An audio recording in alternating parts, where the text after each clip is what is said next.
सब क्लियर कर दूंगा। मैं हूं तो सब क्लियर है, ठीक है। और मेरा नंबर आप लोगों के पास है, व्हाट्सएप है, तो सब क्लियर है, ठीक है। टेंशन मत लीजिए, सब क्लियर होगा। मतलब छुट्टी थोड़ा सा दिक्कत हुआ, नहीं छुट्टी दे दो सर जी आज, ठीक है। थोड़ा सा हम पहले आज छोड़ देंगे, कोशिश करेंगे कि आज 1 ही घंटे क्लास हो आपकी, क्योंकि बोर्ड पे क्लियर नहीं दिख रहा है, कैमरे में कुछ प्रॉब्लम हो रही है, इसको मैं कल सही करके और उसके बाद आगे देखा जाएगा। कल हम लोग भारतीय संस्कृति पर कुछ लोगों ने क्वेश्चन भी लिख के भेजा है, उसमें कुछ लोग का क्वेश्चन बहुत ही अच्छा है और कुछ लोग तो क्वेश्चन समझ नहीं पा रहे हैं।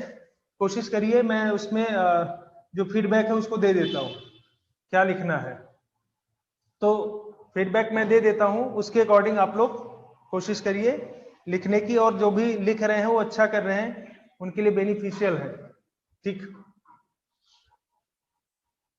हाँ मैं सबका, अब ये नहीं पता चल रहा है इसमें किसका है जो अपना।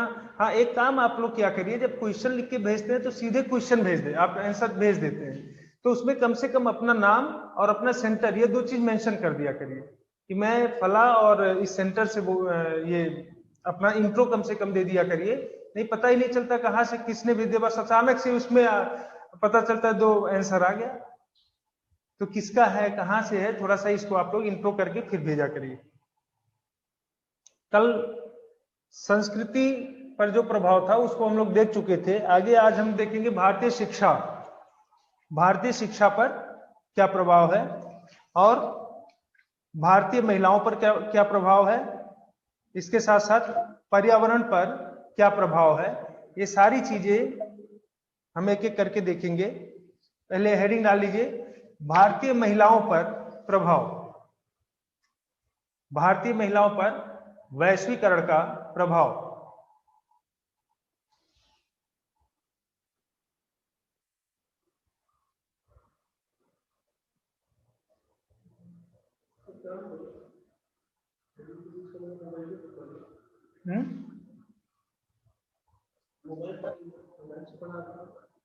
तो वो करो, कनेक्ट करो।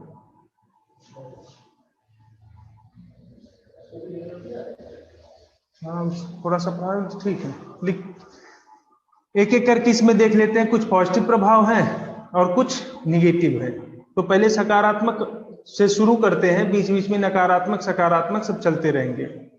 पहला इसमें लिखिए, महिला सशक्तिकरण, महिला सशक्तिकरण।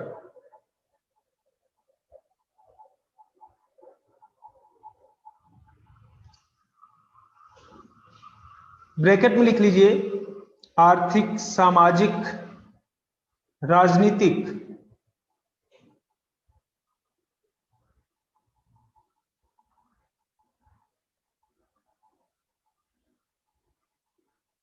आर्थिक सामाजिक राजनीतिक संस्कृति पर प्रभाव हो गया था। आप शायद कल क्लास में नहीं रहे होंगे इसलिए आपको नहीं पता है, ठीक। कल हो गया था संस्कृत पर प्रभाव, जो नहीं थे कल क्लास में उनको नहीं पता होगा। अब देखिए सबसे बड़ा जो प्रभाव अगर देखा जाए पॉजिटिविटी में, तो महिला सशक्तिकरण के रूप में देखा जाता है। हम लोग जब चर्चा कर रहे थे महिलाओं की, महिला टॉपिक में, ठीक है, हाँ पॉजिटिव इंपैक्ट है, महिला टॉपिक में जब चर्चा कर रहे थे तो उसमें जहां से महिलाओं की स्थिति जब गड़बड़ थी, तो जहां से सुधार होने की बात हुई थी वो पश्चिमी देशों के प्रभाव से, यानी ब्रिटिश आगमन से। आपको अगर याद होगा, जिसको भी याद होगा क्लास में जो चर्चाएं हुई थी, तो ब्रिटिश आगमन के साथ साथ जो पश्चिमी मूल्य आते हैं वहां महिलाओं की स्थिति क्या होती है, सही होती है। पश्चिमी आगमन, अब देखिए पश्चिमी और यहाँ पे वैश्वीकरण, कहीं ना कहीं पश्चिमी मूल्य का आना, तो इसमें एक मूल्य जो था वो था सशक्तिकरण के रूप में, पहचान के रूप में अपने, ठीक है। और वो पहचान किस रूप में, वित्तीय रूप में, सामाजिक रूप में और राजनीतिक रूप में विशेष कर। इसके अलावा व्यक्तिगत और धार्मिक पहचान भी इसमें शामिल होते हैं। सशक्तिकरण का मतलब क्या है, आर्थिक सशक्तिकरण। आज महिलाएं क्या कर रही हैं, पढ़ रही हैं, पढ़ने के बाद जॉब भी कर रही है, ठीक है। स्वयं यानी किसी के ऊपर जो निर्भरता है उसको कम करके बल्कि स्वयं अपने ऊपर निर्भर हो रही है, आत्मनिर्भर बन रही है। आर्थिक आधार पर भी किसी निर्णय को लेना है तो स्वयं निर्णय लेती है, ठीक है।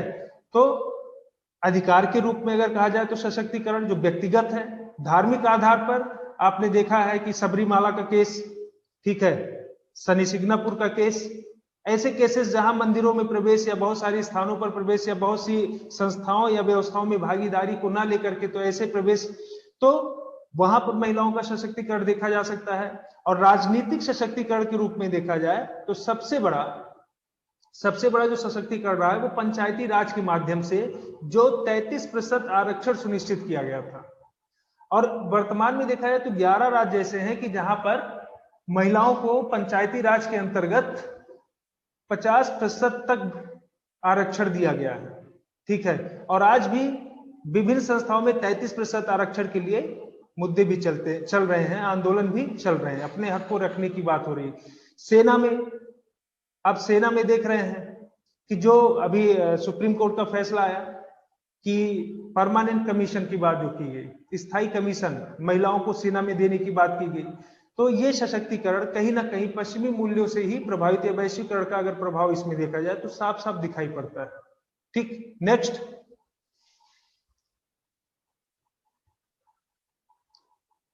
महिला पुरुष प्रतिस्पर्धा, महिला पुरुष प्रतिस्पर्धा में वृद्धि। प्रतिस्पर्धा मतलब कंपटीशन, ठीक। प्रतिस्पर्धा मतलब होता है कंपटीशन करना। अब देखिए ये पहलू अगर इसको देखा जाए तो सकारात्मक भी है और नकारात्मक भी है, दोनों है। सकारात्मक पहलू भी है ये और नकारात्मक पहलू भी है। कैसे? सकारात्मक किस रूप में है? सकारात्मक कंपटीशन क्या होता है? अच्छी चीज होती है, कंपटीशन गलत नहीं होता, कंपटीशन अच्छी। जहां अगर कंपटीशन नहीं है वहां पर क्या होता है? निरंकुशता आ जाती है, ठीक है। एक ही व्यक्ति वहां पर सर्वे सर्वा सब कुछ वही हो जाता है। तो कंपटीशन क्या होता है? किसी भी व्यवस्था के लिए जरूरी होता है। अगर महिलाएं कंपटीशन नहीं करेंगी तो पुरुषवादी समाज क्या होगा? कभी खत्म नहीं होगा। सब कुछ अकेले पुरुष करेगा और फिर उसमें महिलाएं क्या होंगी? पुरुषों के अधीन होंगी। तो यहाँ पे क्या होता है? प्रतिस्पर्धा। और ये भावनाएं कहां से जागृत हुई? कहीं ना कहीं वैश्वीकरण के परिणाम में देखी जाती है। वो प्रतिस्पर्धा शिक्षा को लेकर के, वो प्रतिस्पर्धा बाजार की व्यवस्था को लेकर के, वो प्रतिस्पर्धा घर को चलाने को लेकर के, वो प्रतिस्पर्धा अधिकारों को लेकर के, कर्तव्यों को लेकर के, यानी हर व्यवस्था में क्या है? प्रतिस्पर्धा। ये तो पॉजिटिविटी में है, लेकिन निगेटिविटी में प्रतिस्पर्धा मतलब क्या है? कि जो अहंकार की प्रतिस्पर्धा होती है ना, इगोइस्ट होना, वो क्या है? जिसमें अपने मूल्यों को खो देना, अपनी परंपराओं को खत्म कर देना, अपनी संस्कृतियों को खो देना। तो ये प्रतिस्पर्धा जो होती है ये निगेटिविटी में देखी जा सकती है। नेक्स्ट लिखिए,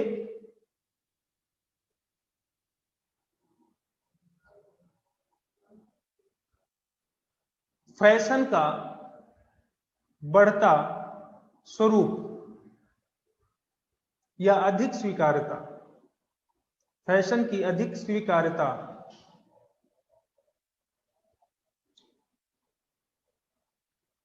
ठीक। फैशन की अधिक स्वीकार्यता का मतलब क्या है? इसको वेशभूषा भी कह सकते हैं, वेशभूषा में परिवर्तन या बदलाव कह सकते हैं, या पश्चिमीकरण। वेशभूषा के रूप में क्या? पश्चिमीकरण को अपनाना, ठीक है। आजकल महिलाएं क्या है? पश्चिमीकरण को आधुनिकीकरण समझते हैं। कल किसी ने क्वेश्चन भेजा था, पश्चिमीकरण और आधुनिकीकरण, ठीक है, दोनों में क्या अंतर होता है, ठीक है। तो पश्चिमीकरण और आधुनिकीकरण दोनों को कुछ लोग एक ही समझ ले। आधुनिकीकरण मतलब पश्चिमीकरण या पश्चिमीकरण मतलब आधुनिकीकरण, ऐसा नहीं है। आधुनिकीकरण क्या है? जो अपने यहाँ व्यवस्था है उसको आज के युग के साथ लेकर के चलना, वो क्या है? आधुनिकीकरण। यानी कि जो आज लोग कर रहे हैं, पता चल रहा है कि अगर लोग प्लेन से जा रहे हैं तो हम क्या कर रहे हैं? बैलगाड़ी से जा रहे हैं, ठीक। तो ये अगर आज दुनिया में कोई टेक्निक विकसित है, प्लेन से लोग जा रहे हैं, तो हम भी अपने यहाँ प्लेन विकसित कर रहे हैं, तो हम आधुनिक हो गए हैं, ठीक है, हम आधुनिक हो गए। पश्चिमीकरण का मतलब क्या है? कि हम अपने व्यवस्था में किसी अन्य की व्यवस्था को शामिल कर रहे हैं और अपनी व्यवस्था को उससे नीचे करते जा रहे हैं। पश्चिमीकरण में पश्चिम देशों की व्यवस्था को अपना रहे हैं, कल्चर को अपना रहे हैं, उनकी हर व्यवस्था को अपनाने का काम करें, वो वेस्टर्नाइजेशन या फिर पश्चिमीकरण होता है। ठीक, जब हम पश्चिमी देशों के मूल्यों को, उनकी व्यवस्थाओं को, उनके रहन सहन, खान पान, उनकी संस्कृतियों को अपनाते हैं, उनकी तरह जीने का काम करते हैं, उनकी तरह रहने का काम, उनकी तरह खाने पीने का काम करते हैं, तो पश्चिमीकरण है, यानी किसी की कॉपी कर रहे हैं।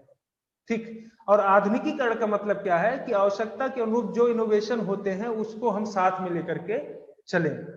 ठीक है, अपनी व्यवस्थाओं में हम परिवर्तन अगर ला रहे हैं, किसी की कॉपी नहीं कर रहे हैं, बल्कि अपनी आवश्यकता अनुरूप हम अपनी चीजों को विकसित कर रहे हैं, उसको आसान बना रहे हैं। ठीक, तो अब इसमें देखा जाए फैशन की जो स्वीकार्यता है सबसे अधिक है, एक कल्चर कहा जाता है जो नीली जींस का कल्चर, नीली जींस का कल्चर। नीली जींस का कल्चर अगर देखा जाए तो आज पूरे भारत में व्यापक रूप से, ये केवल लड़कियों में नहीं, क्योंकि महिलाओं की चर्चा चल रही है इसलिए हम लोग महिला पे अभी चर्चा करेंगे, ये सब में है, लड़कों में भी और लड़कियों में भी। तो ये कल्चर क्या, नीली जींस का कल्चर, इसका मतलब नहीं गलत है कहीं से, ये गलत नहीं है, लेकिन अपनी संस्कृति को भूल करके और किसी की संस्कृति को अपना लेना, वो फैशन के रूप में, आवश्यकता नहीं बल्कि फैशन के रूप में, तो ये कहीं ना कहीं नेगेटिविटी को दिखाने का काम करता है। ठीक, ऐसे ही फैशन ऐसा ऐसा आप देखते हैं, महिलाओं का फैशन, अगर कहीं किसी व्यवस्था में जाना है, कहीं जाना, खास करके अगर शादी विवाह में जाना है तो कम से कम 4-5 घंटे का टाइम दीजिए, है ना। फिर आप सोचिए कहीं जाना है तो 5 घंटे पहले बता दीजिए कि आप अब अभी हमको मान लीजिए आप साथ में जाना और 5 बजे जाना है शाम को, तो बता दीजिए कि 12 बजे निकलना है। ठीक, तो 4-5 घंटे का समय एक्स्ट्रा लेकर के चलिए, यानी फैशन वो 5 घंटे में क्या है स्थिति होती है, कहीं ना कहीं फैशन को रखा जाता है, एक्सपोज करना। ठीक है, ये सारी चीजें, वेशभूषा इस तरीके से, ये केवल लड़कियों में नहीं है, लड़कों में भी है, लेकिन अभी महिला टॉपिक पे हम लोग हैं तो इसलिए महिलाओं की चर्चा कर रहे हैं। महिलाएं अब फैशन में, यानी जो वेशभूषा है उसका कोई पता भी नहीं चलता कि आखिर ये किस लिए पहना गया है। ठीक है, किस लिए पहना गया है, इसकी प्रासंगिकता क्या है। सबसे ज्यादा आपको ये देखने को मिलेगा जब ठंडी में अगर शादी होती है, ठीक है, ठंडी में जो शादियों का मौसम होता है उसमें आप देखेंगे लड़कियों को स्वेटर नहीं पहनेंगी चाहे कांपती रह जाए, महिलाओं को देखेंगे उसमें स्वेटर नहीं पहनेंगी, कांपती रहेंगी, वो फैशन ही है वेशभूषा का। ठीक है, कभी भी आप जब सामाजिक अध्ययन करेंगे तो आपको ऐसी चीजें मिल जाएंगी।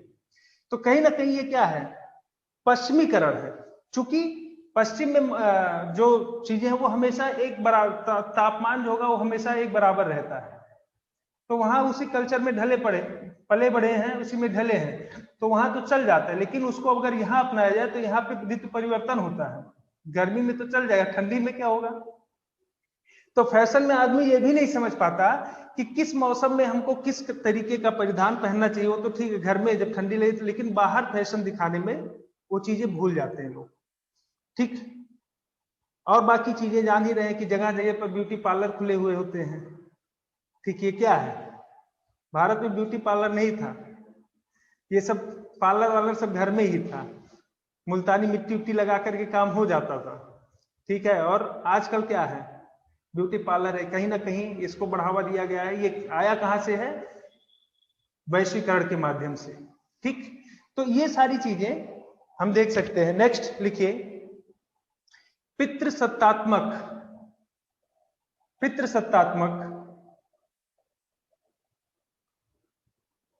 समाज को चुनौती, पितृसत्तात्मक समाज को चुनौती। ठीक, पितृसत्तात्मक व्यवस्था लगभग पूरे दुनिया में है और भारत में भी है।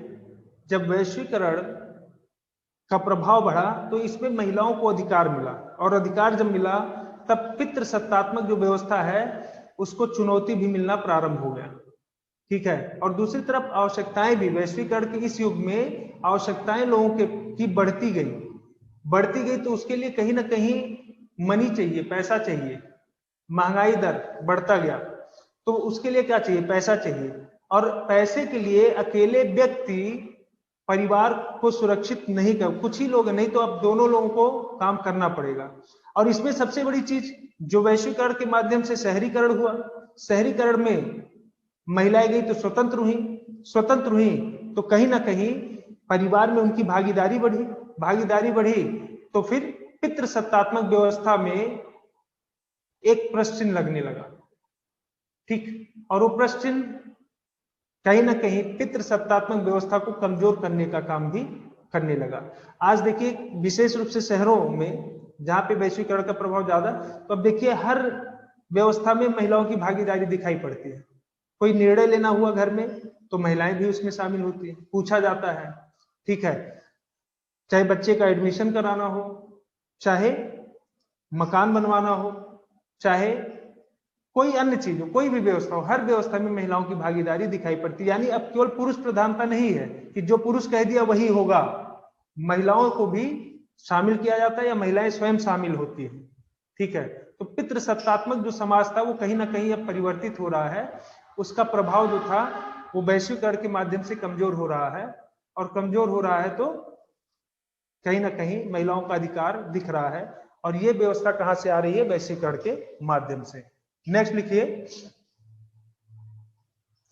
परिवार के प्रति संवेदनशीलता में कमी। नहीं हो रहा तो परिवार के प्रति संवेदनशीलता में कमी।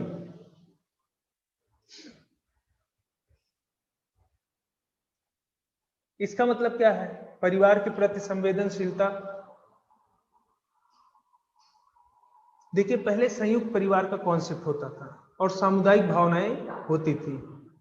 और जो श्रम विभाजन है भारत में, श्रम विभाजन का स्वरूप दो आधार पे, एक पुरुष वर्ग के साथ जुड़ा है और दूसरा महिला वर्ग के साथ। पुरुष क्या करता था? बाहरी कार्यों को करता था, आज भी व्यवस्थाएं देखी जाती हैं। और महिलाएं क्या करती थी? घरेलू कार्यों को, घर के अंदर के कार्यों को करती थी, ठीक। तो इससे क्या होता था? जो संवेदनशीलता एक दूसरे के प्रति होती थी, चाहे या ना चाहे, वो बनी रहती थी। लेकिन आज क्या है? महिलाएं सशक्त हुई तो अधिकारों को लेकर के भी सशक्त हुई, सचेत हुई, पढ़ी लिखी हैं, जॉब कर रही हैं, बाहर हैं, घर के बाहर हैं, कहीं किसी शहर में बाहर हैं, और वहां क्या है? एकल परिवार का कॉन्सेप्ट है। तो ऐसे में परिवार के प्रति जो मोह माया होता है, जो एक संवेदनशीलता होती है, वो पता चल रहा है एक साल में कहीं गांव में जा रहे हैं। कुछ लोग तो गांव छोड़ ही देते हैं। इसी लॉकडाउन में कुछ लोगों को गांव याद आया, ठीक है। लॉकडाउन में कुछ लोगों को गांव याद आया कि काश गांव का घर नहीं बेचे होते तो अच्छा रहता। सब कुछ एकदम छोड़ छाड़ के पहुंच गए शहर में, घर बना लिए, बेच बाच के सब खत्म कर दिए और पहुंच गए कि कोई मतलब नहीं भाई, पिता, परिवार और किसी से कोई मतलब नहीं है, हम तो यहाँ सुकून से हैं।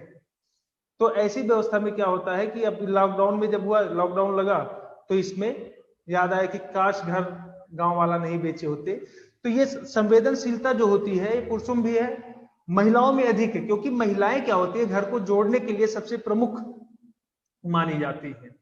लेकिन अधिकार जहां बढ़ता जा रहा है, अधिकार के साथ साथ जो अधिकार को समझ रहा है, कर्तव्य भी समझ रहा है, तो वहां विघटन नहीं है, संवेदनशीलता भी बनी हुई है। लेकिन जहां अधिकार को अधिक बढ़ावा दिया जा रहा है और कर्तव्य का पालन नहीं हो रहा है या कर्तव्य को नहीं समझा जा रहा है, तो ऐसी स्थिति में पारिवारिक विघटन और संवेदनशीलता जो है वो, पारिवारिक विघटन बढ़ती जा रही है और संवेदनशीलता वो कम होती जा रही है। परिवार में कौन है? पता चल रहा है कि ससुर जी की तबीयत खराब है, अब जाना है गांव में देखने। अब उधर से किसी ने फोन कर दिया कि बस 2-4 दिन में निपट जाएंगे, है ना यार, 10 दिन और मान के चलो, इससे ज्यादा नहीं चलने वाले हैं, एकदम जवाब हो गया है।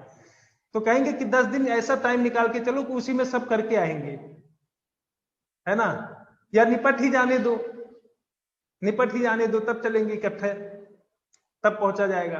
तो ये चीजें, पहले क्या होता था कि आदमी कुछ नुकसान हो जाए, कितना नुकसान हो रहा है ये सब नहीं, परिवार प्राथमिकता पे होता था, बाकी चीजें क्या होती थी? अलग होती थी।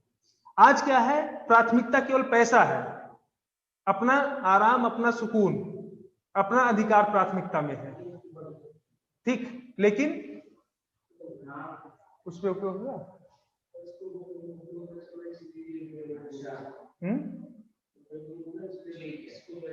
अगर 1 मिनट,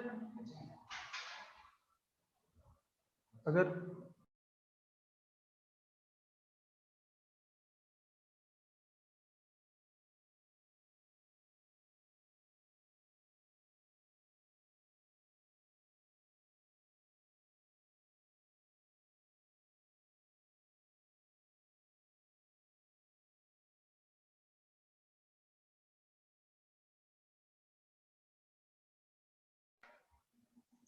हाँ,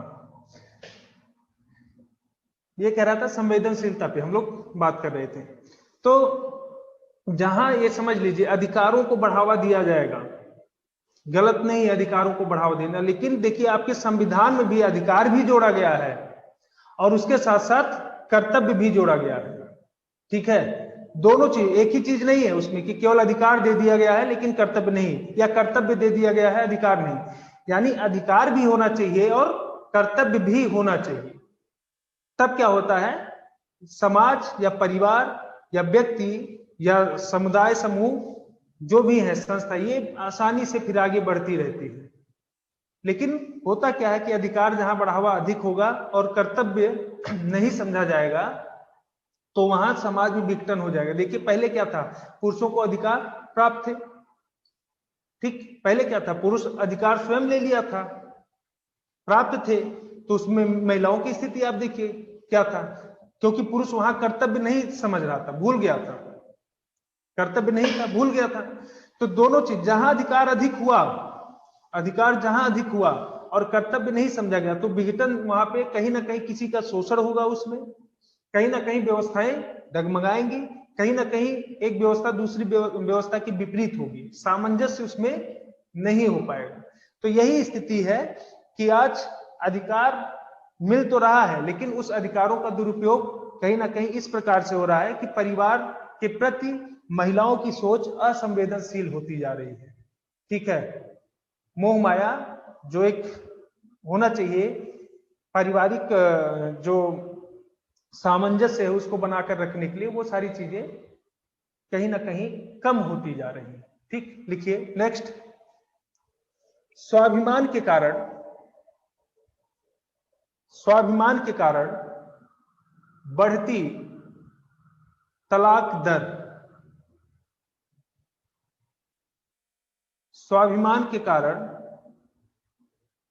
बढ़ती तलाक दर।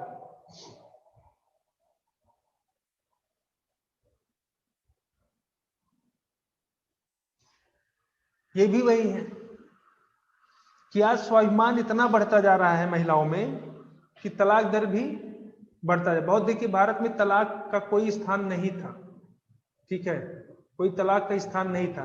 2.4% के आसपास तलाक दर है इस समय, ठीक है, 2.4 के आसपास। कोई वैसे तो देखने में बहुत ज्यादा नहीं लगता लेकिन 2.4% ही बहुत है, ठीक है। जहां कोई तलाक का स्थान ही नहीं था वहां पर कहीं ना कहीं स्वाभिमान के, पहले क्या होता था, महिलाएं जो पति प्रताड़ना होती थी उसको सहन कर लेती थी, सामाजिक प्रताड़ना भी सहन कर लेती थी, ठीक। और पुरुष वो भी अपने अधिकारों को बराबर दिखाता रहता था। आज महिलाएं क्या है, अधिकार जान रही है, स्वाभिमान भी है, तो उस प्रताड़ना को या ऐसे किसी बात को बिना किसी बात के भी कभी कभी बहुत बड़ा जो देखते हैं केस बन जाता है, ठीक है। तो कहीं ना कहीं अब हर चीज में, ठीक है, एक देखिए अधिकार मिल जाना अलग बात है लेकिन हर जगह उसको उपयोग करना ये नहीं होना चाहिए। तो बढ़ता स्वाभिमान, स्वाभिमान इतना बढ़ता जा रहा है महिलाओं का कि हर जगह अपने आप को उसी रूप में स्थापित करना चाह रही है, और जब स्थापित करना चाह रही हैं तो पता चल रहा है कि टकराव इतना बढ़ जाता है कि वो टकराव कोर्ट तक पहुंच जाता है और तलाक की स्थिति में परिवर्तित हो जाता है, ठीक। लिखिए नेक्स्ट, मनोरंजन के नाम पर देह व्यापार, मनोरंजन के नाम पर देह व्यापार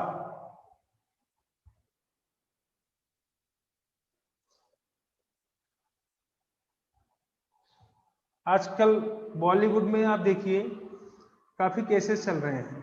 कुछ दिन पहले एक एक्टर ने आत्महत्या कर लिया, तो लगातार आप देखेंगे केसेस उस पे बनते दिखाई पड़ रहे हैं। कौन कौन आ रहा है उसमें, कौन कौन आ रहे हैं, तो सब कुछ दिखता जा रहा है। एक एक चीजों का खुलासा हो रहा है। आप लोग भी भली भांति परिचित होंगे कि किस प्रकार से, यानी मनोरंजन के नाम पर देह व्यापार की स्थिति, इसमें महिलाओं की भागीदारी बहुत तेजी से बढ़ती जा रही है। ठीक है, और भारतीय समाज ये कहीं ना कहीं कहां से प्रेरित है? पश्चिमी मूल्यों से। और पश्चिमी मूल्य किससे जुड़े हैं? वैश्वीकरण से। ठीक है, वैश्वीकरण से जुड़े हैं। तो ये चीजें दिखाई पड़ रही हैं। आप देखते जाइए आगे किस तरीके से इसके स्वरूप में परिवर्तन होता जा रहा है। नेक्स्ट, मूल्य मानदंडों पर प्रभाव। मूल्य मानदंडों पर प्रभाव।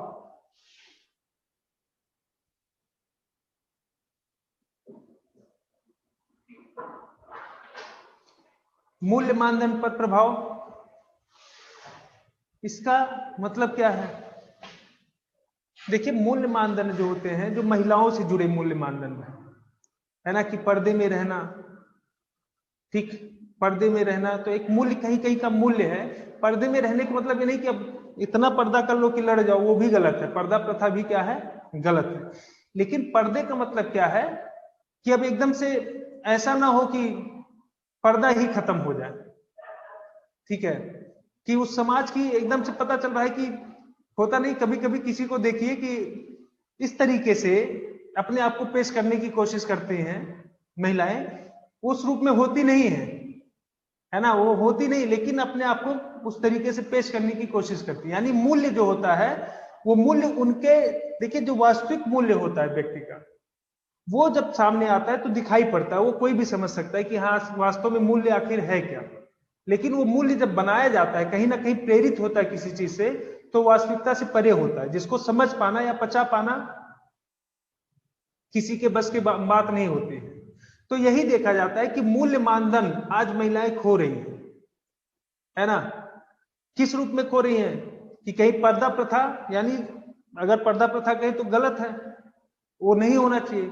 लेकिन इसका मतलब ये नहीं कि आप अगर सर पे पल्लू भी रखना है तो कुछ पल के लिए अगर आप उस समाज में जा रहे हैं, ऐसे लोगों के बीच में जा रहे हैं, और अगर वहां का मूल्य है तो उसको फॉलो करना कोई गलत नहीं है। ये अलग चीज है कि हमको आजादी है, फिर वहां क्या होता है? स्वाभिमान, हमारी आजादी, हमको जैसे जीना हम जिएंगे। ठीक है, बिल्कुल सही है, संविधान ने अधिकार दिया, लेकिन वही साथ ही साथ कहीं कर्तव्यों की भी चर्चा करता है। तो थोड़ा सा कर्तव्य भी देखना चाहिए। यानी समाज के मूल्यों को अगर महिलाएं, हर व्यक्ति ऐसे कहेगा कि हमारा मूल्य, हमारा अधिकार है, हमारा अधिकार है, तो समाज से मूल्य तो खत्म हो जाएंगे। और मूल्य खत्म तो वास्तविक पहचान खत्म, वास्तविक पहचान खत्म तो भारतीय संस्कृति खत्म, और जब भारतीय संस्कृति खत्म तो भारत खत्म।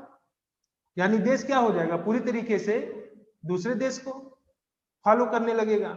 तो हमारा अपना अस्तित्व, जो मूल अस्तित्व है, वो क्या होगा? समाप्त हो जाएगा। ठीक, तो मूल्य मानदंड जो है, त्योहार की स्थिति देखिए, त्योहार को किस तरीके से, जहां उसकी बेसिक चीजें होती हैं उसको नहीं मनाएंगे, बल्कि अवसर के रूप में देखेंगे। तो ये सारी चीजें इसके हम साथ में देख सकते हैं। नेक्स्ट हेडिंग डालिए, भारतीय शिक्षा पर प्रभाव।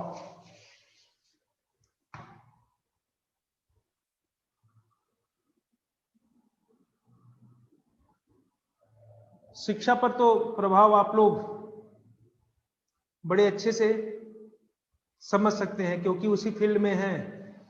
तो शिक्षा पर क्या प्रभाव है, इसको बड़े अच्छे से समझ सकते हैं।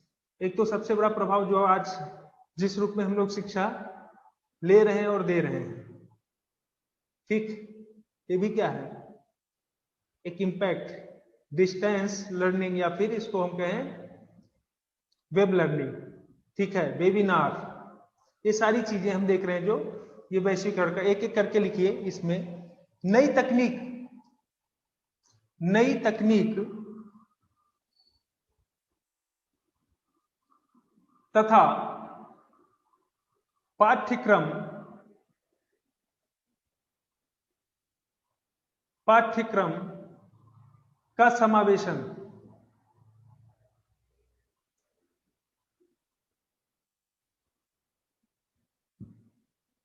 अब देखिए, नई तकनीक तथा पाठ्यक्रम का समावेशन। पाठ्यक्रम मतलब सिलेबस।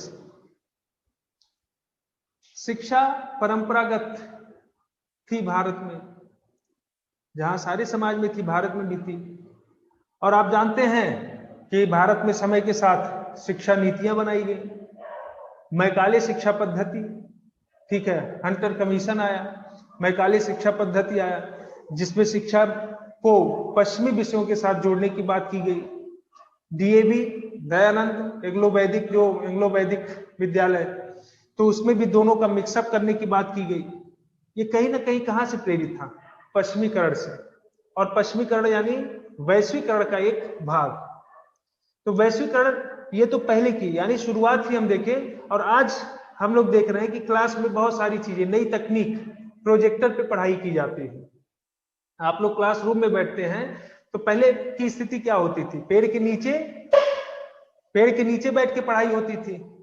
गुरुजी बोल दिए कि अपने अपने घर से बैठने की व्यवस्था करके आना, सब ले करके आना।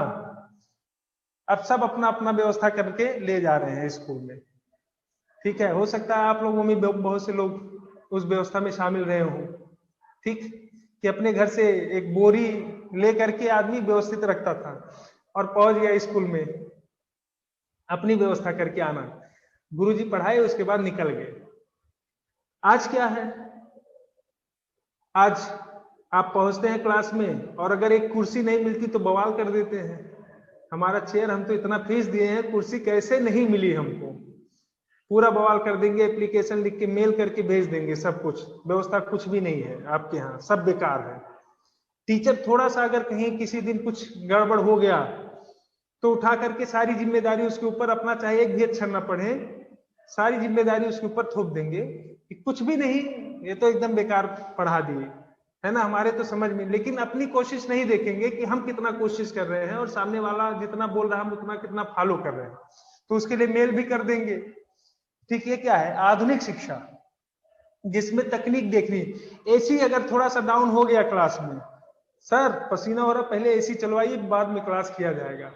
जैसे लग रहा है कि केवल एसी में बैठने के लिए आए हैं, क्लास करने के लिए नहीं आए हैं, बाकी सब कुछ चलता रहेगा, पहले एसी चलवाओ। और कुछ लोग क्या करते हैं, रात भर की थकान उसी क्लास में निकालने का काम करते हैं, ठीक, जो रात भर जग करके मेहनत करते हैं।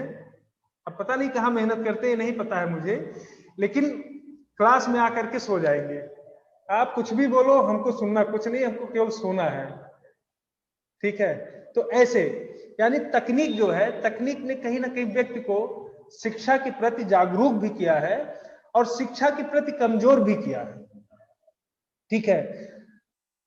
हम लोग ऐसी स्थिति देखते थे कि जो आज जैसे इंटरनेट है, तकनीक, शिक्षा के अंतर्गत इंटरनेट, कुछ भी आपको सर्च करना है तो आप तुरंत उसको, जो भी दिमाग में आया, गूगल बाबा जिंदाबाद, ठीक, आप उस पर क्या करिए, टाइप करिए और उसका 20 आंसर आपके सामने आ जाता है। किसी की हेल्प लेने की जरूरत नहीं है। हाँ, आप उसको नहीं समझ पा रहे हैं तो किसी की हेल्प ले लीजिए, ठीक है। और हम लोग जब पढ़ते थे तो उस समय, जब ग्रेजुएशन हम लोग करते थे उस समय, तो होता क्या था कि जो सीनियर होते थे उनसे, उनके ऊपर डिपेंड होना पड़ता था, है ना। एक कल्चर तब चलता था, सर कल्चर, सर, यानी जो आपसे 1 साल भी सीनियर है उसको सर बोलते थे लोग। ये आज भी इलाहाबाद आप जाएंगे तो ऐसा कल्चर आपको मिल जाएगा। तो एक क्वेश्चन को पूछने के लिए और उसको समझने के लिए सर का बर्तन भी धुलना पड़ता था, ठीक है, और उनका खाना भी बनाना पड़ता था कि खाना बना दे, उनका सर खुश रहेंगे तो कुछ बता देंगे, ठीक है। लेकिन तकनीक ने क्या किया, इस, यानी शोषण की जो व्यवस्था सर के माध्यम से होती थी, उस व्यवस्था को खत्म कर दिया, है ना। आज तकनीक है, आप क्या करेंगे, इंटरनेट, किसी के ऊपर डिपेंड नहीं होना है, आपके पास है, एक नहीं बताएंगे दूसरा बताएगा, तीसरा बताएगा, ठीक है। आप दूसरे दिन दूसरे वेबसाइट से समझ लेंगे, तीसरे से समझ लेंगे, कोई ना कोई तो आसान भाषा में मिल ही जाएगा। तो डिपेंडेंसी कहीं ना कहीं खत्म हो रही है, इसलिए सर वाला कल्चर भी खत्म हो रहा है। यानी तकनीक के माध्यम से आज आप देखेंगे कि बहुत, आप इंटरव्यू में जो सिलेक्टेड कैंडिडेट होते हैं उनके इंटरव्यू में पढ़ते होंगे कभी कभी, वो बताते हैं कि सिलेक्टेड बुक रखिए, बहुत बुक रखने की जरूरत नहीं है, और टीचर भी काफी आप लोगों को ये चीजें बताते होंगे कि बहुत सिलेक्टेड बुक रखिए, बहुत बुक रखने की जरूरत नहीं है। क्यों? गूगल बाबा जिंदाबाद। ठीक, आप उनसे पूछिए जो पूछना है। इतना बुक मत रखिए कि केवल बुक ही बुक एक लाइब्रेरी बन जाए। पहले ये चीजें थी, एक एक क्वेश्चन के लिए एक एक बुक पढ़ना पड़ता था। ठीक है, एक क्वेश्चन सॉल्व करने के लिए एक एक बुक खरीद के लाना पड़ता था। तो मांग के ले जाते थे, लाइब्रेरी में जाते थे या खरीद के लाते थे, लोग इकट्ठा करते थे। लेकिन आज क्या है, आज पढ़ाई आसान है, आज पढ़ाई कठिन नहीं है, आज पढ़ाई आसान है। ठीक, तकनीक ने क्या किया इसको, ये तो तकनीकी है, ऐसे बहुत सारी तकनीक आप देख सकते हैं। प्रोजेक्टर पे क्लासेस होती है, स्मार्ट क्लासेस होती हैं, आपको बुक भी लेकर के नहीं जाना, लैपटॉप लेकर के जाइए, कनेक्टिविटी हुई, वाईफाई से जोड़िए, आराम से जो टीचर उधर से बोल रहा है आपको सामने सब दिख रहा है ना। बड़े बड़े जो मैनेजमेंट के क्लासेस होते हैं, आईआईटी हो गया, आईआईएम्स हो गया, ठीक, इन सब में आप जाएंगे तो काफी व्यवस्थाएं आपको ऐसे, एमआईटी हो गया, सिंगड़ हो गया, बहुत सारे इंस्टीट्यूट ऐसे हैं कि जहाँ पे आपको ऐसी चीजें दिखाई पड़ती हैं कि आपको टेक्निकल के आधार पे देखें तो बहुत ज्यादा डेवलप क्लासेस मिलती है। डिजिटल बोर्ड है आजकल, डिजिटल बोर्ड पे पढ़ाई हो रही है, तो टेक्निकल ये चीजें। दूसरा, सिलेबस में अंतर। सिलेबस का मतलब क्या है कि परंपरागत चीजें जो होती थी, हिंदी, अंग्रेजी, साइंस, यही सब पढ़ लो, हो गया काम। आजकल क्या है, स्पेशली सिलेबस यानी कोर्स डिसाइड हो रहे हैं। ठीक है, कि अगर किसी फील्ड में आपको जाना है, अगर मैनेजमेंट ही देखिए, पहले मैनेजमेंट क्या था, एक ही था, एमबीए कर लीजिए आप। एमबीए में ही बहुत सारे कोर्सेज होते हैं, आईआईएम्स में भी कई, आईआईटीज में भी कई सारे अलग अलग पाठ्यक्रम है। इसके उसमें आपको डिग्री लेना है, अगर आपको कहीं जॉब करना है तो उसके अकॉर्डिंग आपको डिग्री लेना है। ठीक है, उसके अकॉर्डिंग आपको पढ़ाई करना है। सिलेबस, एक समय बाद सिलेबस की जो डिविजन्स होते हैं वो बढ़ जाते हैं। ठीक है, बहुत सारे डिवीजन उसमें दिखाई पड़ने लगते हैं। पहले क्या था, एक तरफ से शुरू है और बीए एमए तक चल रहे हैं, बस खत्म, फिर आगे अच्छा भैया बीए किए हैं, ये तो एमए किए हैं, आज बीए एमए और ये बीटेक और एमबीए वाले घूम रहे हैं सड़क पे, कोई पूछने वाला भी नहीं उनको। और पहले 10+2 कर लिए और कहीं कोई बीए कर लिया तो दिखाई, क्यों, एक ही परंपरागत चलता था। और आज वैश्वीकरण ने इतना स्कोप दिया, वैश्वीकरण ने शिक्षा में, कि सारी चीजें क्या हो गई हैं, बट गई हैं। ठीक, बहुत सारी चीजें बट गई हैं। एग्रीकल्चर में अगर आपको नौकरी लेना है तो उससे संबंधित डिग्री होना चाहिए, इकोनॉमी में डिग्री, अगर आपको नौकरी लेना है तो इकोनॉमी से संबंधित डिग्री होना चाहिए। हर व्यवस्था में आपको, और उसके अकॉर्डिंग सिलेबस भी तैयार किए जा रहे हैं और वैसे इंस्टीट्यूट पढ़ा भी रहे हैं। ठीक, लोग डिग्री भी ले रहे हैं। लिखिए, उसमें उसमें लिख लीजिए, जैसे जैसे प्रोजेक्टर,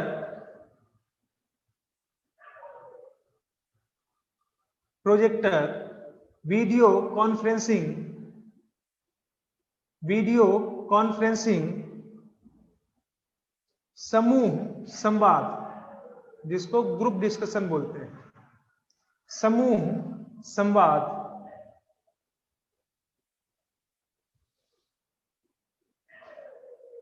वेबिनार, वेबिनार, ये वेबिनार है वेब वाला, बेबी मतलब कुछ और मत समझ लीजिएगा, नहीं तो खुश हो जाइए, कुछ लोग खुश हो जाते हैं, तो बेबी मतलब वेब। ठीक है, जो हम लोग ये चर्चाएं कर रहे हैं। नेक्स्ट लिखिए, दूरस्थ शिक्षण संस्थान, दूरस्थ या डिस्टेंस लर्निंग जिसको बोलते हैं, डिस्टेंस लर्निंग उसको बोलते हैं हिंदी में दूरस्थ, दूरस्थ था, दूरस्थ शिक्षण संस्थान। इग्नू हो गया, सिक्किम मणिपाल हो गया, ये सब प्रारंभिक अवस्था के हैं। और आज लगभग लगभग सारे इंस्टीट्यूट का प्रोग्राम इसमें दिखाई पड़ता है, इवन आईएएस की कोचिंग्स में भी दिखाई पड़ रहे हैं, है ना। आप घर बैठे रहिए, सारे मटेरियल्स आ जाएंगे आपके पास, आप पढ़िए। ठीक है, आप एग्जाम वहां से देते रहिए। हाँ, दृष्टि में भी है, चाणक्य में भी है, ठीक, सारे लगभग, मतलब ध्येय में जितने भी हैं सब में है। बिल्कुल वैलिड है, इग्नू का वैलिड है। नेक्स्ट, शिक्षा के प्रति जागरूकता में वृद्धि, शिक्षा के प्रति जागरूकता में वृद्धि।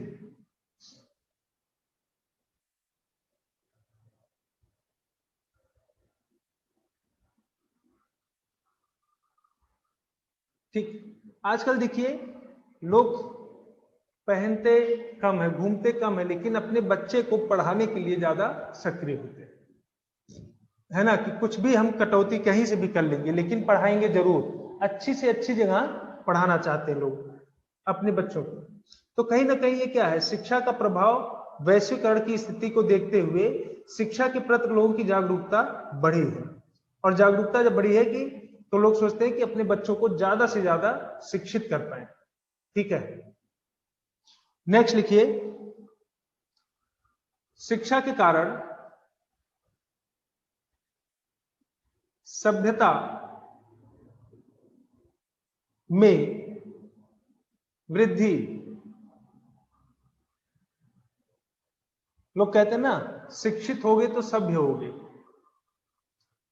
ठीक, वो अलग बात है कि घेराव कर ले टीचर का, निकलो क्लास से बाहर, बेइज्जत बहुत कर ली क्लास में, निकलोगे बाहर तब बताएंगे तुमको। और उधर मिल गए, हाँ बताओ अब गुरुजी, बड़े हीरो बन रहे थे क्लास में, अब बताओ यहाँ बन के दिखाओ। तो टीचर कहेगा ना वो तो मैं थोड़ा सा गलती कर दिया था, वो जुबान फिसल गई थी, बाकी ऐसा कुछ नहीं, हीरो तो तुम ही हो, है ना। आजकल क्या है, वो अलग बात है, ऐसे अपवाद मिल जाते हैं।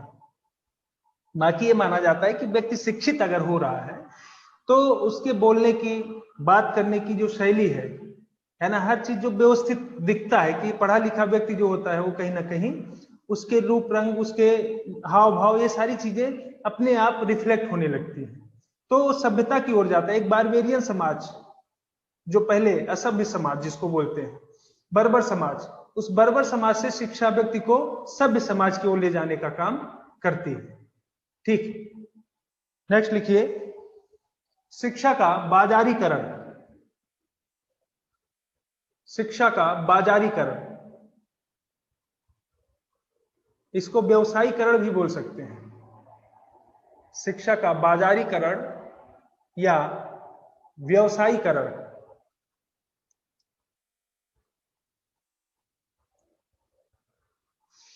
इसका मतलब क्या हुआ, मैंने बताया था बाजारीकरण, बाजारीकरण का मतलब मैंने बताया था कि किसी चीज का मूल्य निर्धारित कर देना, हर व्यवस्था में मूल्य निर्धारित करना। आजकल क्या है, शिक्षा, पहले क्या होता था, शिक्षा को लोग दान के रूप में देते थे, है ना, शिक्षा क्या होता था, दान के रूप में माना जाता था। और तब आप अगर थोड़ा सा इसको देखना पीछे आप जा करके, तो 90s की या 80s या 70s की जो मूवियां होती हैं जिसमें कोई टीचर हो, ठीक, जिसमें कोई टीचर, देखिए पूरा गांव क्या करता था, कोई भी समस्या होता था तो उस टीचर के पास जाता था और बड़ी इज्जत होती थी उनकी। अरे मास्टर साहब आए हैं, इनको देखिए, गुरुजी आए हैं, उनको दिखाया जाता था। क्यों? क्योंकि दो चीजें थी, एक तो गुरुजी निस्वार्थ पढ़ाते थे, ठीक है, ये नहीं कि पैसा नहीं आया तो नहीं पढ़ाएंगे, और हक से पढ़ाते थे, दोनों चीजें थी, निस्वार्थ भी होते थे और हक के साथ पढ़ाते थे, कि यानी इस बच्चे की जिम्मेदारी किसके ऊपर है, हमारे ऊपर। और परिवार भी क्या करता था, उन्हीं के शरण में छोड़ आता था, ज्यादा शैतानी करोगे तो वो भी ले चलेंगे, एक खौफ भी होता था। तो मान सम्मान, इज्जत, प्रतिष्ठा बनी रहती थी। धीरे धीरे समय के साथ इसका व्यवसायीकरण हुआ शिक्षा का, फीस नहीं जमा करो तो आज क्लास नहीं होगी, मटेरियल नहीं मिलेगा, ठीक है, आज तुम्हारी लॉगिन तुम्हारा नहीं होगा, ठीक है। यानी बड़े बड़े स्कूल आप देखते हैं 5-5, 8-8 हजार रुपए फीस मंथली, ठीक, बड़ी बड़ी बिल्डिंग बनाएंगे और दिखावा, 4-5 ड्रेस लगवा देंगे, बच्चा खुश। बताया था ना कि, और मम्मी तो ज्यादा खुश हो जाती है बच्चे को देख करके, आए मेरा बच्चा आज तो स्कूल गया, ठीक, और एकदम खुश है, इंग्लिश बोल दिया तो आज नींद ही नहीं आएगी जब तक 4-6 लोगों से बता ना दे, ठीक है। तो ये क्या है, बाजारीकरण, उसमें मूल चीजों पर ध्यान नहीं दिया जा रहा है शिक्षा।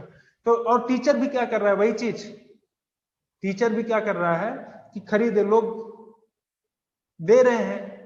वो कहते हैं कि अभी खूब अच्छे से कोई पढ़ाए, जी जान लगा करके पढ़ाते हैं, ठीक है टीचर, लेकिन थोड़ी सी अगर कोई दिक्कत होती है तो लोग पूरा उठा करके उसी के सर पे डाल देते हैं, भैया यही तो सब किए हैं गड़बड़, हम तो कुछ किए ही नहीं थे, तो सब उठा करके उसके ऊपर डाल देते हैं।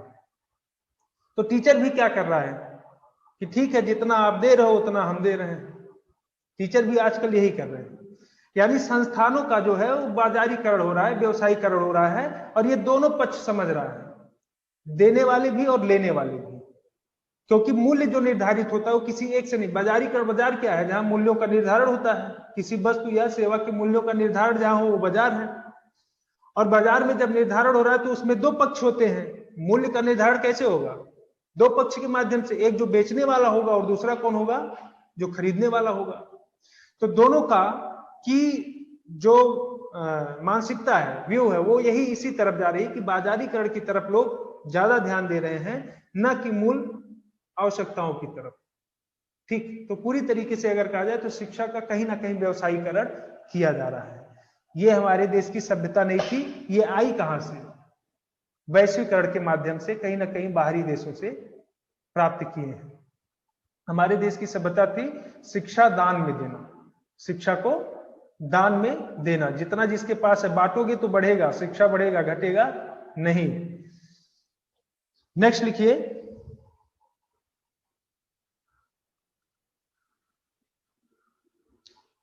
अंतरराष्ट्रीय समझ को बढ़ावा देना, अंतरराष्ट्रीय समझ को बढ़ावा देना,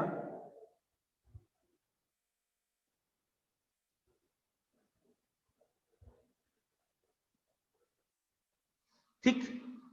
आजकल क्या है, अंतरराष्ट्रीय समझ, जब वैश्वीकरण होगा तो वैश्वीकरण से अंतरराष्ट्रीय जो मुद्दे हैं वो जुड़ते रहेंगे, विभिन्न संस्थाएं जुड़ेंगी, तो अंतरराष्ट्रीय समझ क्या होगी, लोगों की बढ़ेगी। और अपने ही देश में अगर रहेंगे तो इससे क्या होगा, अंतरराष्ट्रीय समझ में वृद्धि नहीं हो पाएगी। आपके सिलेबस में भी है IR, इंटरनेशनल रिलेशनशिप, ठीक, तो एक आपका सिलेबस भी है IR का, जिसमें अंतरराष्ट्रीय समझ को आपको विकसित करना होता है। नेक्स्ट लिखिए, विभिन्न स्तरों पर, विभिन्न स्तरों पर कई विकासों के लिए,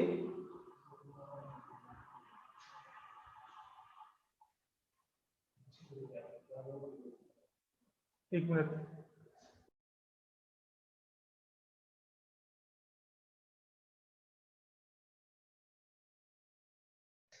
ठीक, क्या लिखे, विभिन्न स्तरों पर कई विकासों के लिए आवश्यक ज्ञान, आवश्यक ज्ञान, कौशल, आवश्यक ज्ञान, कौशल तथा बौद्धिक, बौद्धिक संपदा का,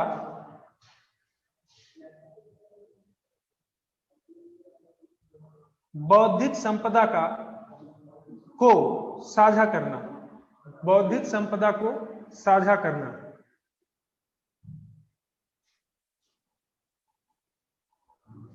ठीक।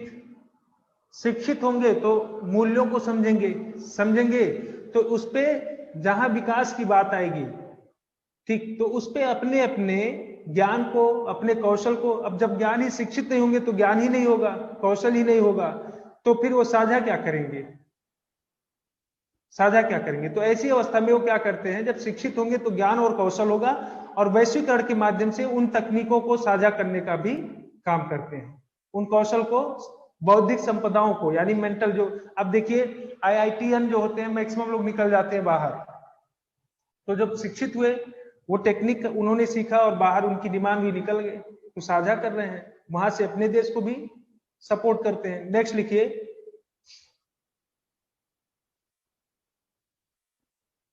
विभिन्न देशों के बीच, विभिन्न देशों के बीच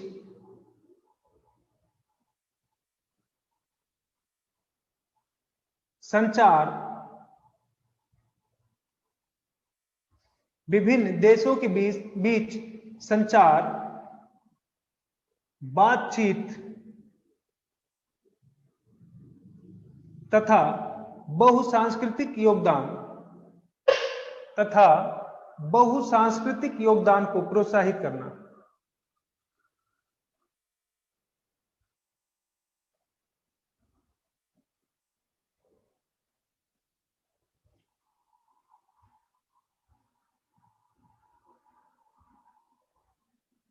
ठीक, अब इसका मतलब क्या है कि शिक्षा के माध्यम से जो सांस्कृतिक बहुसांस्कृतिक योगदान होते हैं, एक दूसरे की संस्कृतियों को सीखना, समझना, उसमें से अच्छाइयों को निकाल लेना, ठीक है, बुराइयों को छोड़ देना, तो ऐसी चीजों का भी योगदान एक दूसरे देश से किया जाता है। उसका आधार क्या होता है? शिक्षा। ठीक, ये कुछ पॉइंट्स है, इन्हीं को और विस्तार आप दे सकते हैं। 150 शब्द में तो लिख लेंगे ना इसको, अगर लिखना होगा सारी पॉइंट्स सब मिला करके 150 शब्द हो जाएंगे। ठीक, नेक्स्ट लिखिए, हेडिंग डालिए, क्या था, कौन कौन से मैंने बताए थे, कोई टाइप करके बता दे।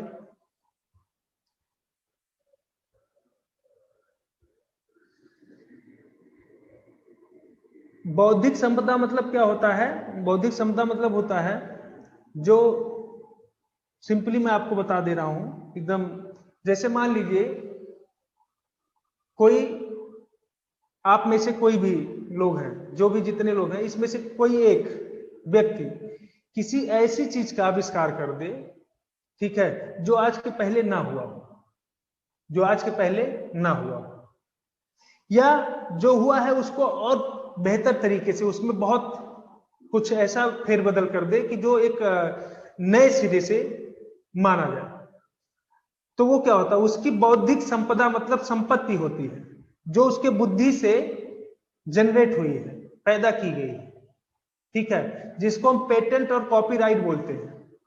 ठीक, अब होता क्या है कि बौद्धिक संपदा जो जिसकी है, अगर शिक्षा है उसके पास, तो शिक्षा के साथ वो क्या करेगा? अपनी मेंटल जो भी उसका विचार है, अब मान लीजिए इसको इस तरीके से भी समझा, जैसे IITM है, बहुत से लोग बोलते हैं कि यहाँ प्लेटफॉर्म ही नहीं है, हम इतना पढ़ लेते हैं, बौद्धिक संपदा को यूज करने के लिए यहाँ प्लेटफॉर्म ही नहीं है, उतनी सुविधा ही नहीं है। अब सोचिए वैश्वीकरण नहीं होता तो वो अपनी बौद्धिक संपदा कहाँ यूज करते? तो शिक्षा के माध्यम से क्या होता है कि विभिन्न देशों के साथ अपनी बौद्धिक संपदाओं का योगदान भी कर सकते हैं। ठीक, पेटेंट राइट, कॉपीराइट जो होती है वो इसी के अंतर्गत, बौद्धिक संपदा के अंतर्गत ही आती है। ठीक, समझ में आया? हाँ, नेक्स्ट, पर्यावरण पर प्रभाव लिखिए, पर्यावरण पर प्रभाव।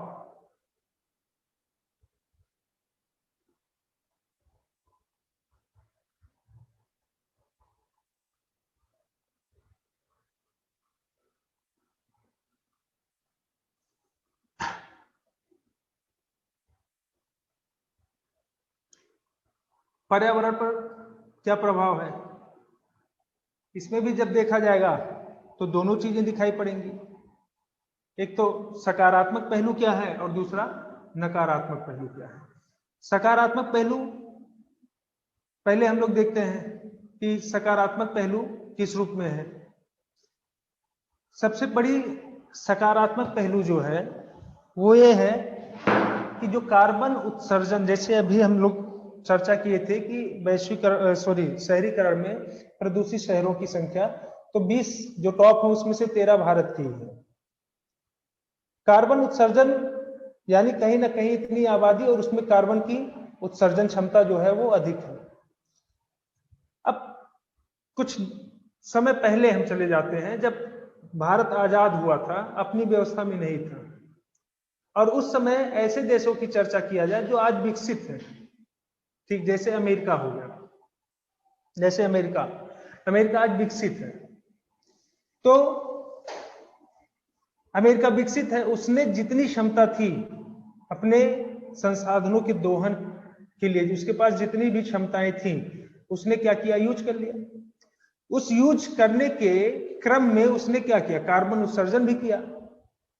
कार्बन उत्सर्जन तो किया, अब आर्थिक लाभ तो उसने लिया, सामाजिक लाभ तो उसने लिया, लेकिन जो पर्यावरण प्रदूषण की उसने उसने जो पर्यावरण प्रदूषित किया उसका लाभ तो सबको दे दिया, ठीक है, वो तो सबको दे दिया कि भैया तुम भी ले लो, तुम भी ले लो। अब आज क्या है, जो विकासशील देश है, जो आज विकासशील देश है, वो जब विकसित होने की दिशा में प्रयास करते हैं तो भी कहीं ना कहीं अपने संसाधनों का प्रयोग करेंगे, और संसाधनों का जब प्रयोग करेंगे तब उसमें क्या होगा, कार्बन उत्सर्जन होगा, और जब कार्बन उत्सर्जन होगा तो वो हमको दिए थे, आज हमसे तुम भी ले लो, यही होगा। तब जब उनको दिया जाएगा तो वो कहेंगे हम बड़े आदमी हैं, हमको मत दो, नहीं तुमको मारेंगे, है ना, हम बड़े आदमी, हमको दोगे तो मारेंगे तुमको। तो क्या करेंगे, योनो में जा करके एक याचिका दे देंगे, देखो प्रदूषण उत्पन्न कर रहे हैं, देखो ये ऐसा कर रहे हैं, विभिन्न संस्थाएं वहां तक चले जाएंगे, ठीक। तब ऐसी स्थिति में क्या करें, विकासशील देश क्या करेगा, या दो ही ऑप्शन बच रहे हैं, या तो अपना विकास बंद कर दे, और या फिर उस प्रदूषण को नियंत्रित करने के लिए कोई ना कोई उपाय विकसित करे। उसके पास दो विकल्प बचेंगे, या तो विकास बंद कर दे और या प्रदूषण को नियंत्रित करने के लिए उपाय विकसित करे। अब उपाय विकसित करने के लिए R&D जो होता है, रिसर्च एंड डेवलपमेंट विंग्स जो होता है किसी भी गवर्नमेंट का, वो बहुत ज्यादा मजबूत होना चाहिए। और जब R&D मजबूत होना चाहिए तो उसके लिए क्या हो, इन्वेस्टमेंट करना पड़ेगा, और इन्वेस्टमेंट करने के लिए क्या होना चाहिए, पूंजी होनी चाहिए। और जब विकासशील में है पूंजी अगर उसी में लगा देंगे तो और चीजों का कैसे देखेंगे, भुखमरी, गरीबी, आवास, जल, जो भी चीजें हैं, स्वास्थ्य, शिक्षा, सब सारी चीजों को देखना तो कैसे देखेंगे। तो इस क्रम में होता क्या है, चूंकि पूंजी नहीं होती है, R&D इनका निम्न स्तर का होता है, तब ऐसी दिशा में एक मंच तैयार होता है, और वो मंच क्या होता है, वैश्विक मंच होता है। जैसे क्योटो प्रोटोकॉल, ठीक, पृथ्वी सम्मेलन, ठीक, नैरोबी सम्मेलन, तब ऐसे सम्मेलन और ऐसी संस्थाएं डेवलप होती हैं कि जो इस पर्यावरण के प्रदूषण को रोकने के लिए मिलजुल कर प्रयास करती हैं। और ऐसे में मिलजुल कर तब लोग क्या करते हैं कि MNCs जो हैं उनको R&D की जिम्मेदारी सौंप देते हैं। बड़ी बड़ी MNCs होती हैं कि भाई आप उत्सर्जन अगर कर रहे हैं कार्बन का, तो आप इस कार्बन को खत्म करने के लिए भी प्रयास करिए। तो वो MNCs फंडिंग करेंगी R&D को, कि R&D करके कैसे आप इसको कम करने का काम करेंगे। तो कहीं ना कहीं वैश्वीकरण के माध्यम से सर्वसम्मति से एक मंच तैयार होता है, और उसमें बहुत सारे उपाय निकल करके सामने आते हैं, जिससे किसी भी देश का विकास जो होता है वो बाधित नहीं होने पाता है, और प्रदूषण स्तर भी क्या होता है, उसको भी कम करने के लिए प्रतिबद्धता जताई जाती है, ठीक। लिखिए, बहुराष्ट्रीय कंपनियों द्वारा हरित तकनीक के शोध के रूप में, हरित तकनीक के शोध के रूप में, ठीक, हरित तकनीक मतलब कि जिससे प्रदूषण कम हो जाए, ग्रीन टेक्नोलॉजी के शोध के रूप में। अब इसमें बहुत सारी कंपनियां, जैसे नोकिया, जिसका मोबाइल यूज करते रहे होंगे आप लोग कभी, आज भी बहुत से लोग करते हैं। तो नोकिया क्या है, एक MNCs है। अब ये क्या करेगी, R&D या तो अपने यहां करेगी या फिर फंडिंग करेगी किसी को देने के लिए, या खुद ही करती है, ठीक है। ऐसे आप देखेंगे पियर्सन हो गया, MNC है, तो ये भी क्या करती है, R&D करती है ग्रीन टेक्नोलॉजी के लिए, ठीक। BMW हो गया जो कार है, ऐसे बहुत सारी कंपनियां हैं, M&S हो गया, ठीक। तो ऐसे बहुत सारी कंपनियां हैं कि जो MNCs हैं और वो R&D पर काम करती रहती हैं। वो R&D किस रूप में, ग्रीन टेक्नोलॉजी के रूप में, ठीक है। नेक्स्ट लिखिए, पर्यावरण तथा जलवायु पर पर्यावरण तथा जलवायु पर वैश्विक सम्मेलन, पर्यावरण तथा जलवायु पर वैश्विक सम्मेलन जैसे पृथ्वी सम्मेलन, रियो सम्मेलन, जैसे पृथ्वी सम्मेलन, रियो सम्मेलन, स्टॉकहोम सम्मेलन,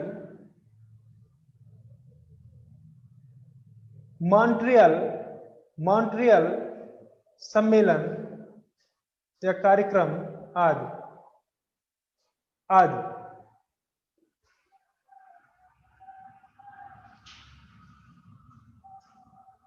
ठीक, नेक्स्ट लिखिए पर्यावरण की रक्षा के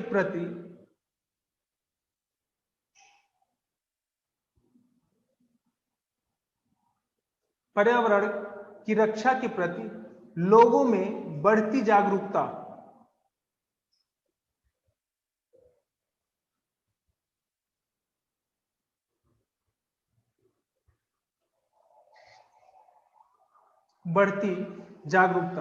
अब देखिए आज लोग सोचते हैं पर्यावरण को सुरक्षित रखने के लिए, हमारे संविधान में भी जोड़ा गया है, संविधान में भी हमारे मूल कर्तव्य में है, ठीक है, पर्यावरण की रक्षा करना, लेकिन लोग नहीं समझते थे।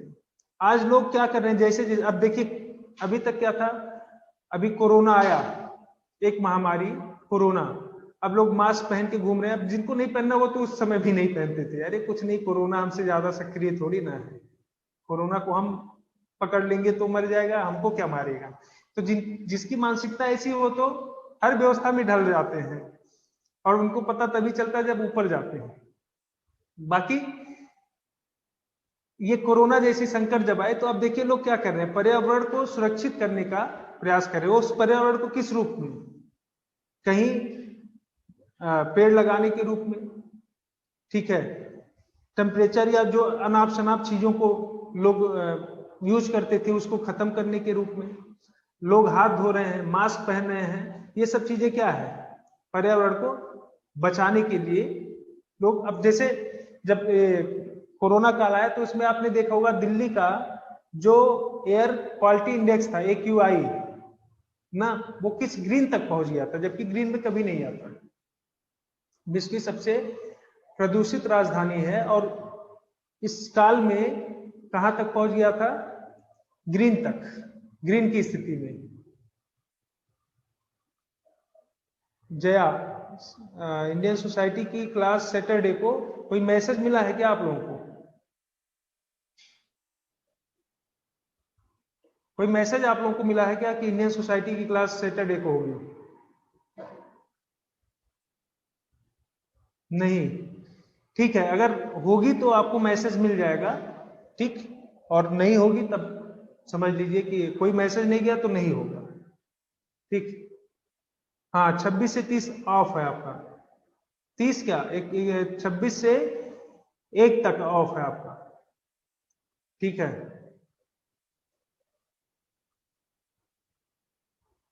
कुछ हमारी अपनी पर्सनल चीजें हैं इसलिए ऑफ है ना। आप लोग भी तब तक रिवाइज करिए और कुछ क्लासेज आपकी और चलेंगी, जो भी हैं वो चलती रहेंगी, तब तक जितना है इसको रिवाइज करते रहिए, क्वेश्चन भी लिखते रहिए। हाँ ठीक है, अभी हम लास्ट में क्लास खत्म हो जाए फिर बता देता हूं कि क्या है आगे का शेड्यूल आप लोगों का क्या होगा। हाँ कल क्लास है, चलिए ठीक। अब देखिए लोग क्या कर रहे हैं, जागरूकता बढ़ रही है पर्यावरण को बचाने के लिए, लोग पौधों को लगा रहे हैं, कम से कम चीजों का, ऐसी चीजों का प्रयोग करने की कोशिश कर रहे हैं कि जिससे पर्यावरण को क्षति पहुंचती हो, ठीक। तो ये सारी चीजें देख लो, स्वच्छ भारत मिशन जैसे है चल रहा है, तो योजनाएं भी ऐसी चलाई जा रही हैं, और इवन की स्थिति आप देख रहे हैं, तो ऐसी स्थिति जो है कहीं ना कहीं लोग आज पर्यावरण को लेकर के सजग हो रहे हैं, सचेत हो रहे हैं और बचाने का प्रयास कर रहे हैं। यह अवधारणा कहीं ना कहीं वैश्वीकरण से जुड़ा रहा, जोड़ करके देखा जा सकता है। लिखिए नेक्स्ट,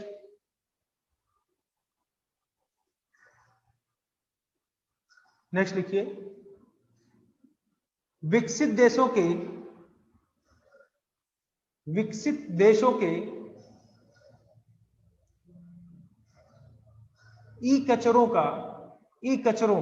ई वेस्टेज, ई अपशिष्ट इलेक्ट्रॉनिक कचरे जो होते हैं, विकसित देशों के ई कचरों का दक्षिण एशियाई देशों में निपटान मतलब निपटाना, डंप कर देना।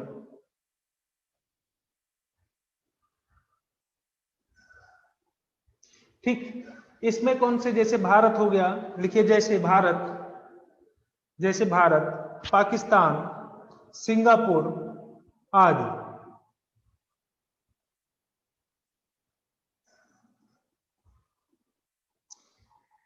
देखिए ई कचरा इलेक्ट्रॉनिक वेस्टेज जो होते हैं, जैसे लेड से बने हुए मॉनिटर हो गए, कैडमियम हो गया, पारा हो गया, ये सब क्या है, इलेक्ट्रॉनिक वेस्टेज है। सिंपली आप देखिए कि जो सेकंड हैंड चीजें होती हैं, हमारे यहाँ क्या है, जुगाड़ चलता है भारत में, जुगाड़। ठीक है, किसी चीज को क्या करना है, एक समय के बाद भी उसको कहीं ना कहीं परमिट मिल जाता है कि अभी चलाना है। अब जो विकसित देश है, अमेरिका है, रसिया है, ठीक है, कनाडा, ये सब जो जर्मनी, जापान, फ्रांस, ये सब है, इंग्लैंड है, ये सब, अब यहाँ कोई चीज है तो एक मानक जितना निर्धारित है उससे ज्यादा उसका प्रयोग नहीं किया जा सकता, क्योंकि उस पर जुर्माना या फिर उसके बाद यूज करने के बाद अगर पकड़ा गया तो जो कॉस्टिंग जुर्माने की होती है उसका कई गुना होता है। ऐसे नियम कानून है, और व्यक्ति स्वयं जागरूक है पर्यावरण को लेकर के तो करता भी नहीं है। अब वो चीजें जो वहां पे यूज होकर के बंद हो जा रही हैं, तो भारत जैसे देशों में या फिर दक्षिण एशिया के ऐसे देश जिनके पास संसाधन नहीं है तो क्या करेंगे, उस सेकंड हैंड चीज को रिफर्बिश कर देंगे। ठीक, भारत में भी देखिए जिनकी क्षमता नहीं, मान लीजिए OnePlus का मोबाइल लेना है किसी को, और अच्छी मोबाइल है, पता चल रहा है कि 50,000 का है, तो देखेंगे अमेजोन पे जाकर के कि रिफर्बिश इसमें मिल जाए, वही ले लेते हैं। कम से कम OnePlus रहेगा तो 15,000 का ले लेंगे।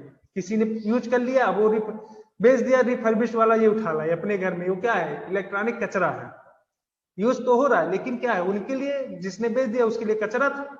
वो भाई बड़ा आदमी था, इधर छोटे आदमी है। वही चीज समझ लीजिए, अमेरिका बड़ा आदमी है और हम क्या है, भारत या दक्षिण एशिया में कुछ ऐसे देश हैं जो छोटे आदमी है। अब वो क्या करेंगे, उठा लाएंगे उसको। तो एक तो डंपिंग ऐसे होती है, इलेक्ट्रॉनिक वेस्टेज की डंपिंग एक ऐसे है जो डायरेक्ट आयात के माध्यम से होती है। ठीक, और दूसरी डंपिंग क्या है कि स्पेस लेकर के वो डंप वास्तव में कर देते हैं। ठीक है, कि स्पेस ले लेंगे, स्थान ले लेंगे और वहां ले आकर के डंप कर जाएंगे। अब इससे जो समस्याएं उत्पन्न होती हैं कि अब हम किसके पास जाएंगे, हम नेपाल को बेचेंगे, और नेपाल अगर लेने से मना कर दिया तो क्या करेंगे, तो लास्ट में ऑप्शन क्या बचता है कि उसको हम अपने यहाँ ही कहीं डंप करें। अब हमारे यहाँ से जब वेस्टेज में निकलता है तो हम अपने यहाँ डंप करें, जमीन में उसको खोद के डाल दिए, नदी में डंप कर दिए। अब जमीन में तो रिसाव कहीं ना कहीं तो होगा, उससे पानी क्या होगा, जल प्रदूषण होगा, भूमि की क्षमताएं क्या होंगी, प्रभावित होंगी, नदियों का जल प्रदूषित होगा, और वो कहीं ना कहीं व्यक्ति को बीमारी के रूप में प्राप्त हो जाएगा, स्वास्थ्य संबंधी समस्याओं से जुड़ जाता है। ठीक, जैसे रसिया में इस समय भारत का सबसे जो प्रमुख पोत है, ठीक, भारत का सबसे शक्तिशाली या प्रमुख पोत कौन सा है इस समय, किसी को याद है? पोत मतलब जलयान, जो युद्धक जलयान है जिससे युद्ध करते हैं, सबसे शक्तिशाली कौन सा है, किसी को याद हो तो कमेंट करिए।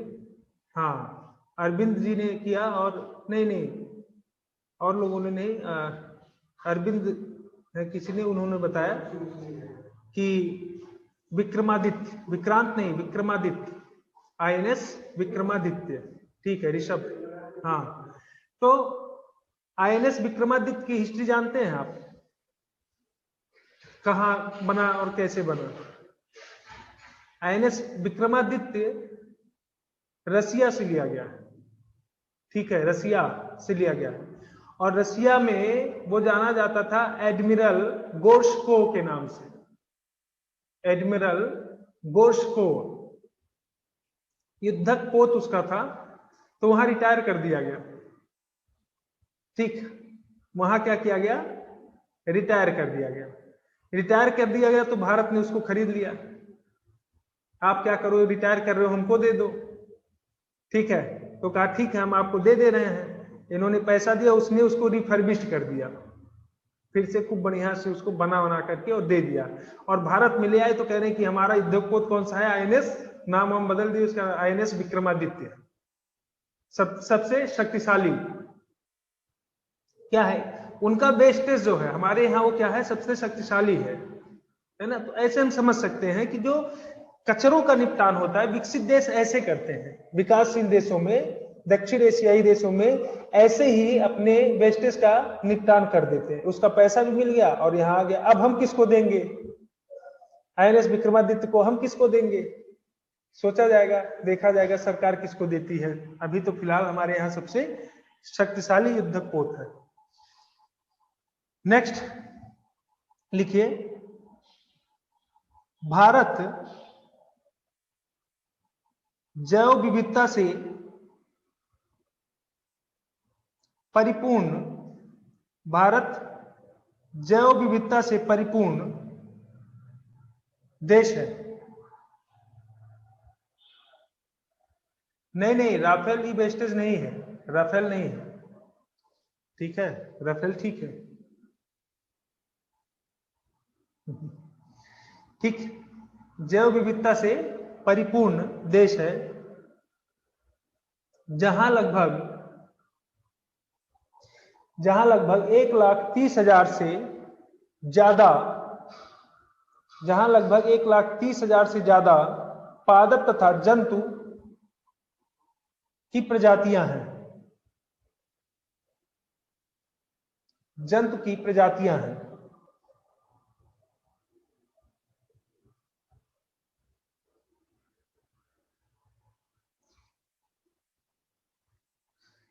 पर्यावरण तथा वन मंत्रालय के अनुसार, पर्यावरण तथा वन मंत्रालय के अनुसार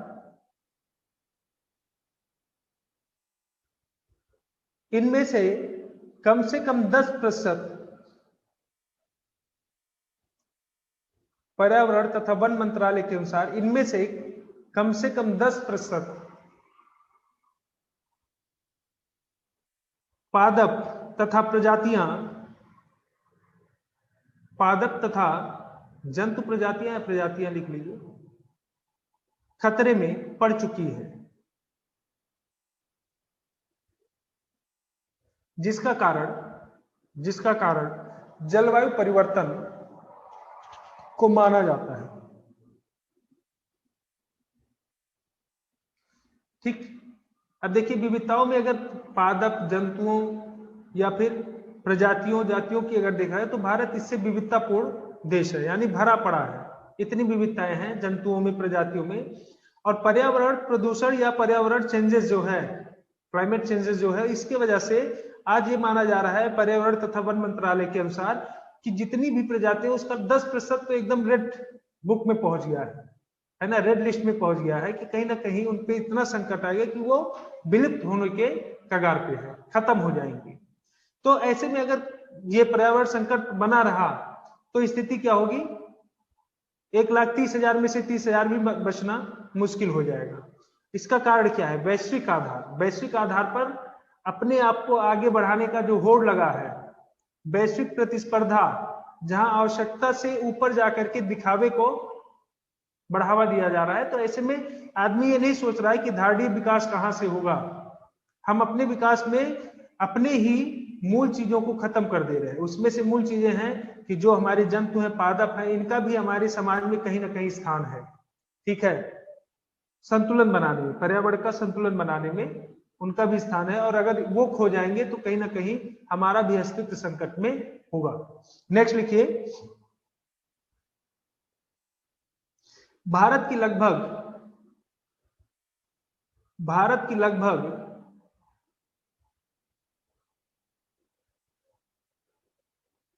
आधी आबादी, भारत की लगभग आधी आबादी अपनी आजीविका, रोजी रोटी के लिए जमीन से जुड़े व्यवसायों,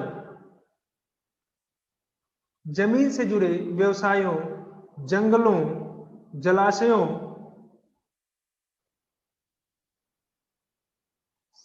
समुद्री पर्यावासों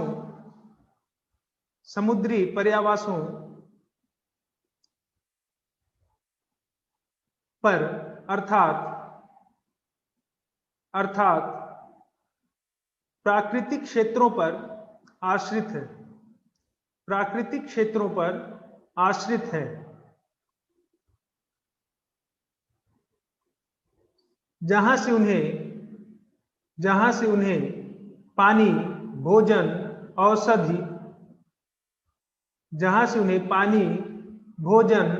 औषधि, आवास,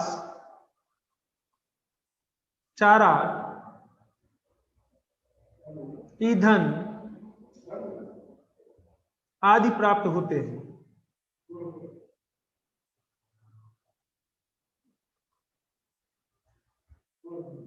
पर्यावरणीय विनाश के कारण, पर्यावरणीय क्षति या विनाश के कारण इनका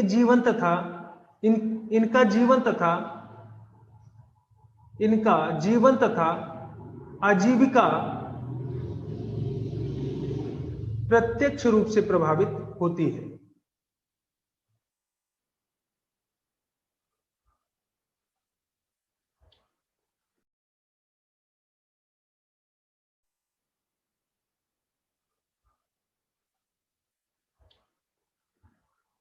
देखिए, आज भी एक माना जाता है कि आधी आबादी ऐसी है कि जिसके पास तकनीक भले हो, लेकिन उनका जो व्यवसाय है, यानी मूल जो संसाधन है, वो वही प्राकृतिक क्षेत्र है, जिसमें नदियां, झरने, जल, पर्वत है ना, प्राकृतिक जो पहाड़ हैं, ये सारी चीजें यहीं से उनकी डिपेंडेंसी है।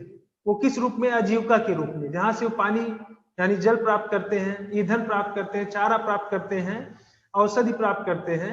और अगर ऐसे में जलवायु परिवर्तन के कारण वैश्विक जो विकास की, प्रतिस्पर्धा की जो चुनौतियां देखी जा रही हैं और लोग उसमें लगे पड़े हैं, उसके कारण जो वैश्विक पर्यावरण की क्षति हो रही है, उसमें इन लोगों का जीवन कहीं ना कहीं प्रत्यक्ष रूप से प्रभावित हो रहा है। ठीक है, कहीं ना कहीं उनको संकट का सामना करना पड़ रहा है। नेक्स्ट लिखिए।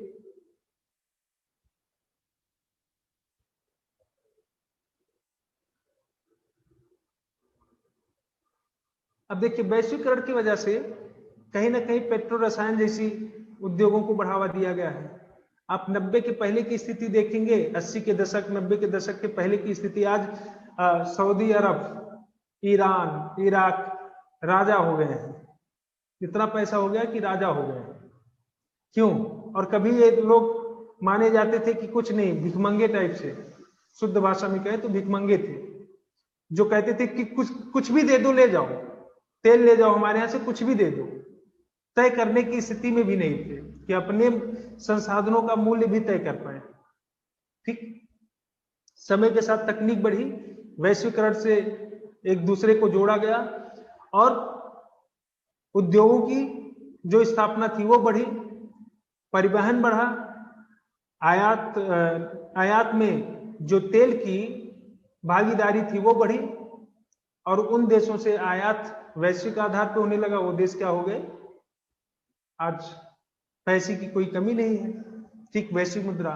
भारत में भी ऐसे संसाधन हैं। इसी वैश्वीकरण का परिणाम टेक्निक लेकर के, और हमारा जो समुद्र तटीय क्षेत्र यानी प्रायद्वीपीय क्षेत्र जो है, अरब सागर में आप देखेंगे, या फिर मूलतः जो अरब सागर की तरफ में आप देखेंगे, तो बहुत सारी रिफाइनरीज हैं, ऑयल, जहां से उत्पादन, गैस का उत्पादन किया जा रहा है। ठीक है, तो इन सारी चीजों का उत्पादन जो किया जा रहा है, वहां जन की आबादी भी, अभी आप देखिए आंध्रा में, तमिलनाडु में भी कुछ दिन पहले रिसाव हुआ था गैस का। ठीक है, आप केस सुने होंगे। ठीक, या फिर आप भोपाल गैस त्रासदी भी देख सकते हैं, या अभी कुछ दिन पहले ओमान में भी आप देखे होंगे कि कैसे एक ऑयल रिफाइनरी संयंत्र था, वो कैसे विस्फोट हुआ उसमें। ठीक है, ऐसे केसेस हम सुनते रहते हैं। तो कहीं ना कहीं वैश्वीकरण में अपने आप को शामिल करने की दिशा में लोग क्या कर रहे हैं, ऐसे संयंत्रों की स्थापना कर रहे हैं कि जहां पे मानव संकट उत्पन्न होने की चुनौतियां बनी रहती है। ठीक है, कहीं विस्फोट हो गया, कहीं तेल का रिसाव हो गया, तो वहां की आबादी क्या होगी, खत्म हो जाएगी।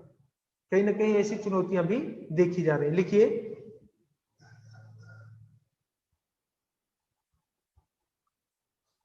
Oil refinery, oil refinery, oil refinery और पेट्रो रसायन संयंत्र और पेट्रो रसायन संयंत्र के साथ साथ कई अन्य विषैले उद्योग हैं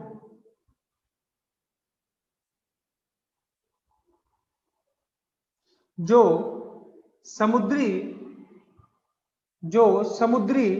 क्षेत्रों के साथ साथ, जो समुद्री क्षेत्रों के साथ साथ कई अन्य क्षेत्रों में भी तबाही लाने का काम कर सकते हैं।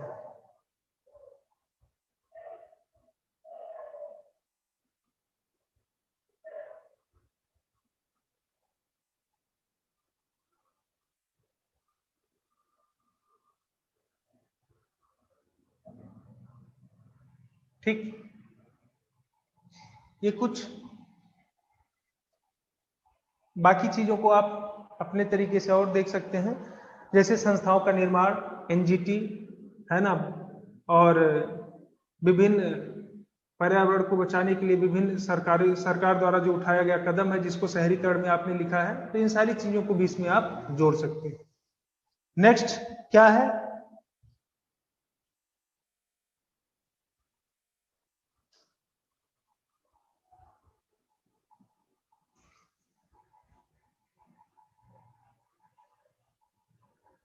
बाजार पर प्रभाव। बाजार व्यवस्था में सबको शामिल कर लीजिए, जितने हैं सबको उसमें शामिल कर लीजिए। ठीक, जितने भी व्यवस्थाएं हैं सबको उसी में शामिल कर लीजिए, बाजार पर प्रभाव दिखाई पड़ जाएगा।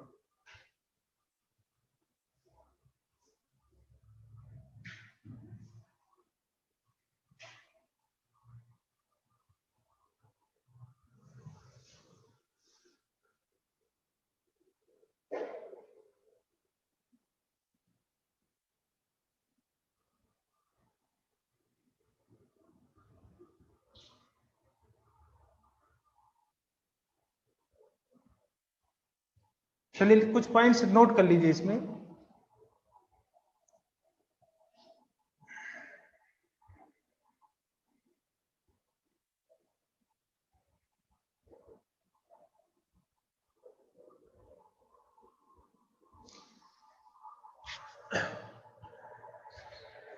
बाजार की स्थिति आज क्या है, बाजार की स्थिति, बाजार का मतलब फिर वही कि जहां पर मूल्यों का निर्धारण किया जाता है, किसी वस्तु को तय किया जाता है कि कितने में बिकेगा।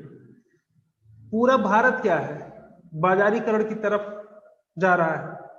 अब बाजारीकरण की तरफ जाएगा तो स्थितियां क्या होंगी, कहीं ना कहीं बहुत सारी प्रभाव इसके दिखाई पड़ेंगे। देखिए, वैसे अगर सिंपली कहा जाए तो बाजार का प्रभाव सब पर, सारी चीजें बाजार में ही आ जाती है। चाहे हम शिक्षा की बात करें, चाहे हम उद्योग की बात करें, चाहे हम संस्कृति की बात करें, चाहे अर्थव्यवस्था की बात करें, सब बाजार का ही पार्ट है। ठीक है, सारे क्या है, बाजार के ही पार्ट है। चाहे इन्हीं को इंक्लूड कर दीजिए और या फिर अलग से कुछ लिख दीजिए, हाँ फैशन वैशन सब क्या है, बाजार का ही पार्ट है। ये सारे टॉपिक जितने कोरिलेट हैं एक दूसरे से, एक में ही आपको कई टॉपिक मिल जाते हैं। ठीक है, तो बाजार की स्थिति क्या है आज, क्या है बाजार, लिखिए आधुनिकता से प्रेरित है। लिखिए, वर्तमान बाजार में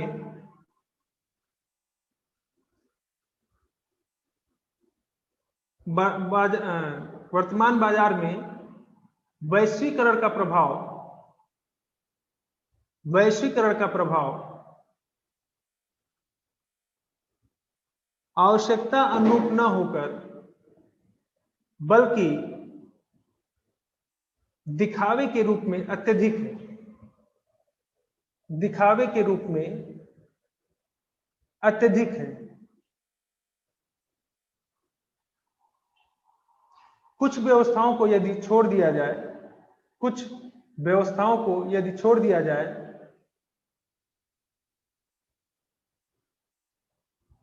तो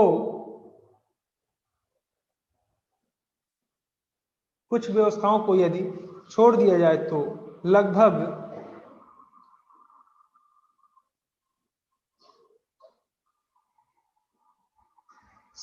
सभी जगह बाजारीकरण का स्वरूप प्रभावी है। बाजारीकरण का स्वरूप प्रभावी है।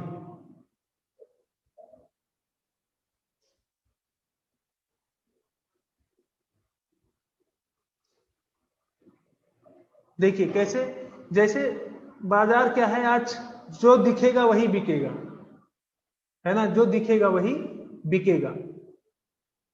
लोग मार्केट में जाते हैं, अगर कोई, वो अलग बात है कि किसी की बहुत पुरानी दुकान हो बाजार में, तो क्या करेगा कि चल रहा है, चलिए हाँ ये शुद्धता है, ये ठीक है। लेकिन आजकल नए जो उद्योग हैं या जो व्यापार है, जो बाजार है, उसमें दिखावे की प्रवृत्ति बढ़ चुकी है। ठीक, जितना ज्यादा दिखेगा उतना ज्यादा बिकेगा।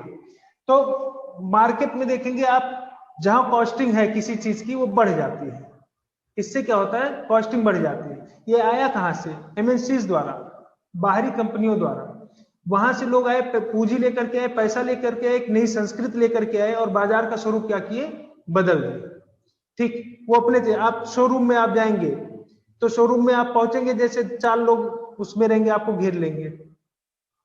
मॉल का जो कॉन्सेप्ट है, आप जाएंगे किसी चीज में सेल्फ सर्विस का जो कॉन्सेप्ट है, ठीक है, ये सारी चीजें क्या है, बाजार की प्रवृत्ति बन चुकी है। लिख लीजिए, जैसे मॉल,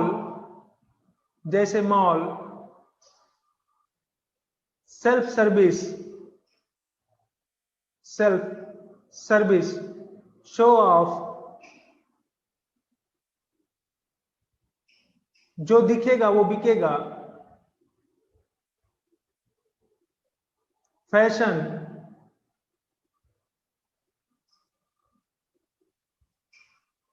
घर तक पहुंच,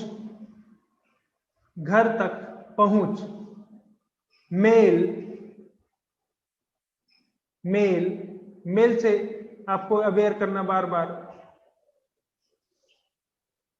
आदि का बढ़ता प्रभाव।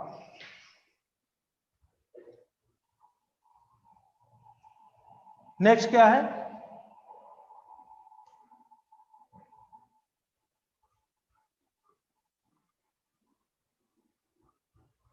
नेक्स्ट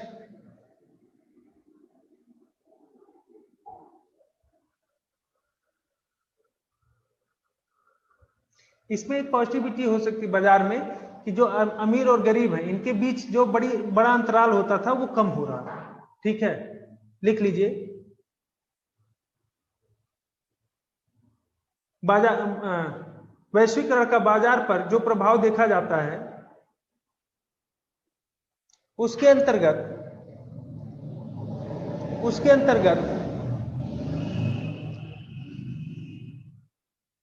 अमीर तथा गरीबों के बीच बढ़ती खाई कम हुई है।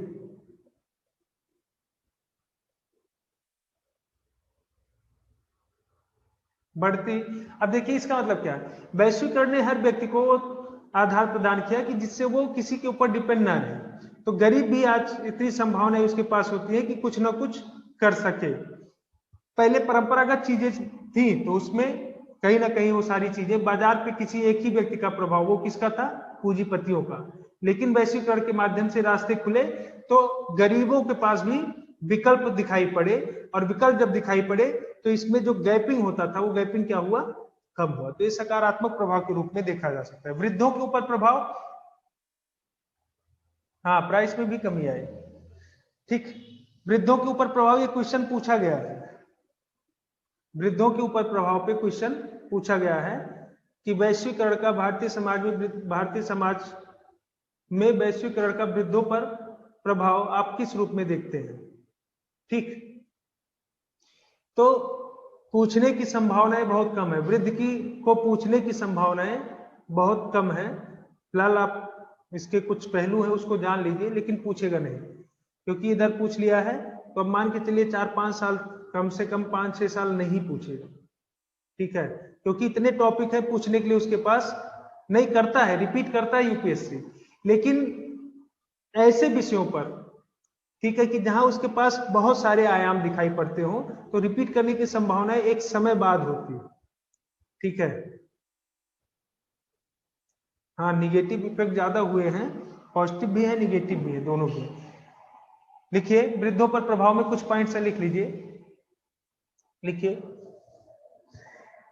पहले पॉजिटिव प्रभाव देख सकते हैं हम लोग कि वैश्वीकरण ने, देखिए वृद्धों के ऊपर पॉजिटिव जो प्रभाव होगा वो कौन सा होगा, तो वृद्धों की समस्या जाननी होगी। अगर पॉजिटिव प्रभाव देखना है तो उनकी समस्या, अगर समस्या का हल हो रहा है तो वही पॉजिटिविटी सबसे बड़ी है उनके लिए। और वो समस्या क्या होती है वृद्धों की सबसे बड़ी, स्वास्थ्य संबंधी, ठीक। सबसे बड़ी जो समस्या है वो क्या है, स्वास्थ्य को लेकर के। दूसरी समस्या क्या है, उनकी सिक्योरिटी को लेकर के, है ना, कि पेंशन अगर नहीं मिल रहा है या कभी अपने बारे में सोचे नहीं, और वृद्धावस्था में उनके पास कोई ऐसी सिक्योरिटी नहीं है कि जिससे वे अपना आगे का जो जीवन है उसको व्यतीत कर सकते, ठीक। और तीसरी जो पारिवारिक या सामाजिक भागीदारी होती है, ठीक, ये 3 समस्याएं सबसे बड़ी होती हैं वृद्धों के पास। पहला क्या, स्वास्थ्य, दूसरा उनकी सिक्योरिटी, और तीसरा सामाजिक या पारिवारिक भागीदारी, किस रूप में निर्णय लेने में, है ना, या किसी चीज में भी सम्मिलित होने की जो एक आवश्यकता होती है। वैश्वीकरण ने, देखिए इस 3 मुद्दे पर अगर हम लोग चर्चा करें पहले, तो वैश्वीकरण ने क्या किया, डिस्टेंस प्रोग्रामिंग जो होता है चिकित्सा में भी लागू है ना। आज कुछ नहीं, समस्या बताएंगे और विदेश में बैठा कोई डॉक्टर होगा वो उसका समाधान बता देगा, या इलाज करवाने के लिए वहां तक जा सकते हैं, या वहां की टेक्निक भारत में आई तो उनका इलाज संभव होने लगा। और इसीलिए क्या हुआ, जीवन प्रत्याशा बढ़ रही है, इसीलिए जीवन प्रत्याशा में क्या हुई है, वृद्धि हुई है। मृत्यु दर भी क्या हुआ है, कम हुआ है, क्योंकि स्वास्थ्य संबंधी जो आधार हैं भारत में विकसित हुए हैं। तो इसका कहीं ना कहीं लिंकेज कहां से है, वैश्वीकरण से, टेक्निक वहां से लिए, स्वास्थ्य संबंधी सुविधाओं को विकसित किए, और वृद्ध वहां पे क्या किए, इलाज करा करके स्वस्थ महसूस कर रहे हैं। तो ये उनके लिए पॉजिटिव है, किस रूप में, वैश्वीकरण के प्रभाव के रूप में, ठीक। स्वास्थ्य संबंधी सुविधाओं का विकास वैश्वीकरण के माध्यम से, जिससे उनके स्वास्थ्य में वृद्धि हुई। दूसरा क्या है, सिक्योरिटी, पेंशन, विशेष रूप से, यानी सिक्योरिटी के रूप में आर्थिक सिक्योरिटी सबसे बड़ा, क्योंकि जीवन भर वो अपने बच्चों के लिए काम करते हैं, और बच्चे बड़े जब वृद्ध होते हैं तो ऐसी समस्याएं देखी जाती हैं कि वृद्धों को घर से निकाल देते हैं। तो सबसे बड़ी समस्या आर्थिक रूप में उनके सामने आ जाती है। आज गवर्नमेंट ने क्या किया है, या पश्चिमी देशों से सीख करके कहीं ना कहीं उनके लिए या तो पेंशन स्कीम चला रहे हैं, या फिर वय बंधन योजना जैसी चीजें देखी जा रही हैं, ठीक है, या फिर अगर देखा जाए तो मासिक पेंशन उनको दिया जा रहा है, ठीक, या जिसके पास पूंजी थोड़ी बहुत बची है। इसके साथ साथ प्रौढ़ शिक्षा का भी कार्यक्रम चल रहा है, प्रौढ़ शिक्षा मतलब कि उनको पढ़ाया जा रहा है, ठीक। इसके साथ साथ नौकरी देने का भी काम किया जा रहा है, उनको जिस अगर उस लेवल पे है तो नौकरी भी देने का काम किया जा रहा है। तो कहीं ना कहीं ये सारी चीजें, और या फिर जो वृद्ध हैं वो स्वयं में पश्चिमी देशों के साथ प्रभावित हो रहे हैं, तो स्वयं अपना स्वयं का रोजगार करने में भी सक्षम हो रहे हैं। तो आर्थिक आधार पे उनको सशक्तिकरण करने का जो प्रयास किया जा रहा है, उसका आधार कहीं ना कहीं पश्चिमी देशों के साथ भी जुड़ा हुआ है। नहीं कुछ है, थोड़ा सा अगर आइडिया है तो बहुत सारे वृद्ध ऐसे कि जिनको थोड़ा सा टेक्निकल अगर आइडिया है तो बीपीओज के साथ जुड़ करके घर पे बैठ करके ही आर्थिक क्षमताओं को विकसित कर रहे हैं। ठीक, जो थोड़ा भी एक्टिव है, जो नहीं एक्टिव है वो उन संस्थाओं के साथ जुड़कर अप्रत्यक्ष रूप से भागीदारी करके भी अर्निंग कर रहे हैं। तो बहुत सारी संस्थाएं जो वैश्वीकरण के माध्यम से आई, एमएनसीज, बीपीओज, उससे जुड़ करके वो लोग अपने आर्थिक समस्याओं को दूर कर रहे हैं। जो एक्टिव है, जो उस समस्या को समझ सकते हैं, उनके लिए ऐसे प्लेटफॉर्म प्रदान किए जा रहे हैं। तीसरा क्या है? भागीदारी, सामाजिक और पारिवारिक भागीदारी। ठीक, कि घर में कोई निर्णय लेना हुआ, टाइम हो गया, हाँ 1 मिनट 2 मिनट बचा है, तो 4 मिनट उधर, ठीक है। अभी जैसे घर में कोई निर्णय लेना हुआ तो लोग क्या करते हैं, अरे ठीक है इनसे क्या पूछें, बूढ़ू हैं, बोल देंगे वृद्ध हैं, ये बूढ़े हो गए हैं, अब ये क्या निर्णय, आज के जमाने के साथ नहीं है। तो उनको बड़ा इस पे बड़ा कष्ट होता है कि जिस परिवार को, जिसको आज तक हम लेकर के आए और आज उस डिसीजन में हमको शामिल नहीं किया जा रहा है, मुझसे पूछा तक नहीं जा रहा है, जिसको मैंने बनाया, जिसको मैंने आगे बढ़ाया, तो ऐसी जगहों पर हमको शामिल नहीं किया, तो उनको एक मेंटली कहीं ना कहीं कष्ट उत्पन्न हो जाता है और वो उनकी स्वास्थ्य या उनकी जो दिक्कतें हैं उसका एक पार्ट बन जाती हैं। अब क्या है, वैश्वीकरण के माध्यम से आप देख रहे हैं इंटरनेट है, ठीक है, तो वो क्या करते हैं, इससे जब जुड़े रहते हैं इन सारी चीजों, तो वैश्विक आधार पर घटनाओं को देखते रहते हैं, है ना, जो वर्तमान में चीजें होती रहती है उससे भी जुड़े रहते हैं। तो जब वो कभी परिवार में बोलते हैं तो उनको परिवार के सदस्य भी ये मानते हैं कि ये अभी बैक नहीं गए, अभी भी आज के जमाने के साथ ये जुड़े हुए हैं। ठीक है, तो अगर ये कुछ सलाह देंगे तो गलत नहीं हो सकता, भले वो गलत हो, लेकिन सुनने के लिए लोग उनको रखते हैं। भागीदारी वहां नहीं कर पा रहे हैं तो बहुत जगह ऐसे मेजॉरिटीज बनी है कि जहां वो जाते हैं, संगठन बने हैं जिसके माध्यम से जुड़ जाते हैं, तो वहां उनको सुना जाता है, वहां उनके विषयों, उनके बोले हुए विषयों पर चर्चाएं होती है। ठीक है, उसको समझने के लिए लोग आगे आते हैं। तो वैश्वीकरण के माध्यम से ये 3 चीजें अगर कहा जाए तो इनको प्राप्त हो रही है। और निगेटिविटी क्या है वैश्वीकरण के माध्यम से, कि बच्चे इनके चले जाते हैं बाहर, ठीक, तो घर में कोई देखने वाला नहीं है। कमाने के लिए वैश्वीकरण हुआ तो उसमें प्रवसन हुआ, प्रवसन वो एक शहर से दूसरे शहर में, भारत में ही और या फिर भारत के बाहर, तो उनके साथ रहते नहीं। आधुनिकता में लोग पश्चिमीकरण को इतना अपना लिए हैं कि उनको पुराना समझते हैं, एक 100 पीस के रूप में समझते हैं, कहीं बिठा देंगे, ये कौन है, परिचय भी नहीं कराएंगे, हमारे बारे हैं, ठीक है बैठे, उनको बैठे रहने दो, नहीं डिस्टर्ब करेंगे। तो ये सारी चीजें क्या है, उनके कष्ट का विषय होता है। ठीक, तो सकारात्मक और नकारात्मक दोनों प्रभाव ऐसे हैं, लिखने की कोशिश करिएगा। सबसे आसान टॉपिक आपके सिलेबस का है ये, impact of globalization on upon Indian society, सबसे इजी टॉपिक है। थोड़ा सा अगर आप इसको दिमाग चलाएंगे तो इस पे सारे क्वेश्चन आपके हल हो जाएंगे। इससे आसान कोई टॉपिक नहीं, जितने टॉपिक हैं आपके सारे, सबसे आसान इसमें यही है। ठीक है, और ये कहां से पूछेगा ये भी इसका पता नहीं है, वृद्ध पे पूछ ले, महिला पे पूछ ले, किस पे पूछ, बच्चों पे पूछ ले, तो कितना हम लोग डिस्कस करेंगे, अगर करते रहेंगे तो सारा इसी में निकल जाएगा। ठीक है, जहां से भी आप लोगों को नहीं समझ में आता कि इस पे क्या इंपैक्ट हो सकता है, वो आप हमको स्पेशली क्वेश्चन करके पूछ सकते हैं। ठीक, कहीं से भी घबराना नहीं है कि मेरा ये टॉपिक छूट रहा है। ठीक है, ये तो क्लास का साथ है हमारा आपका, ठीक है, क्लास के साथ के बाद भी हमारा साथ रहेगा, बस आप पढ़ते रहिए, मेहनत करते रहिए, एक एक कदम चलिए, हम 4 कदम आपके साथ चलने के लिए तैयार हैं। ठीक, लेकिन 1 कदम पहले आपको बढ़ाना है। ठीक है, हम 4 कदम आपके साथ हैं, लेकिन 1 कदम पहला तो आप ही बढ़ाएंगे।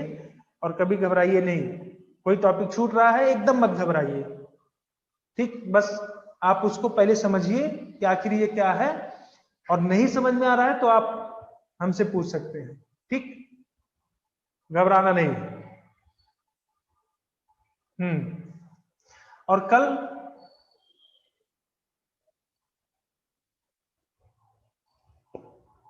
क्लास होगी आपकी, और अगर परसों क्लास होगी तो मैं आप लोगों को क्लास में इन्फॉर्म कर दूंगा, या जैसे भी होगा मैसेज आप लोगों के पास पहुंच जाएगा, ठीक।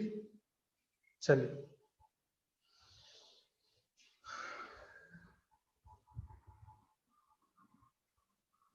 गुड नाइट, शुभ रात्रि, शब्बा खैर।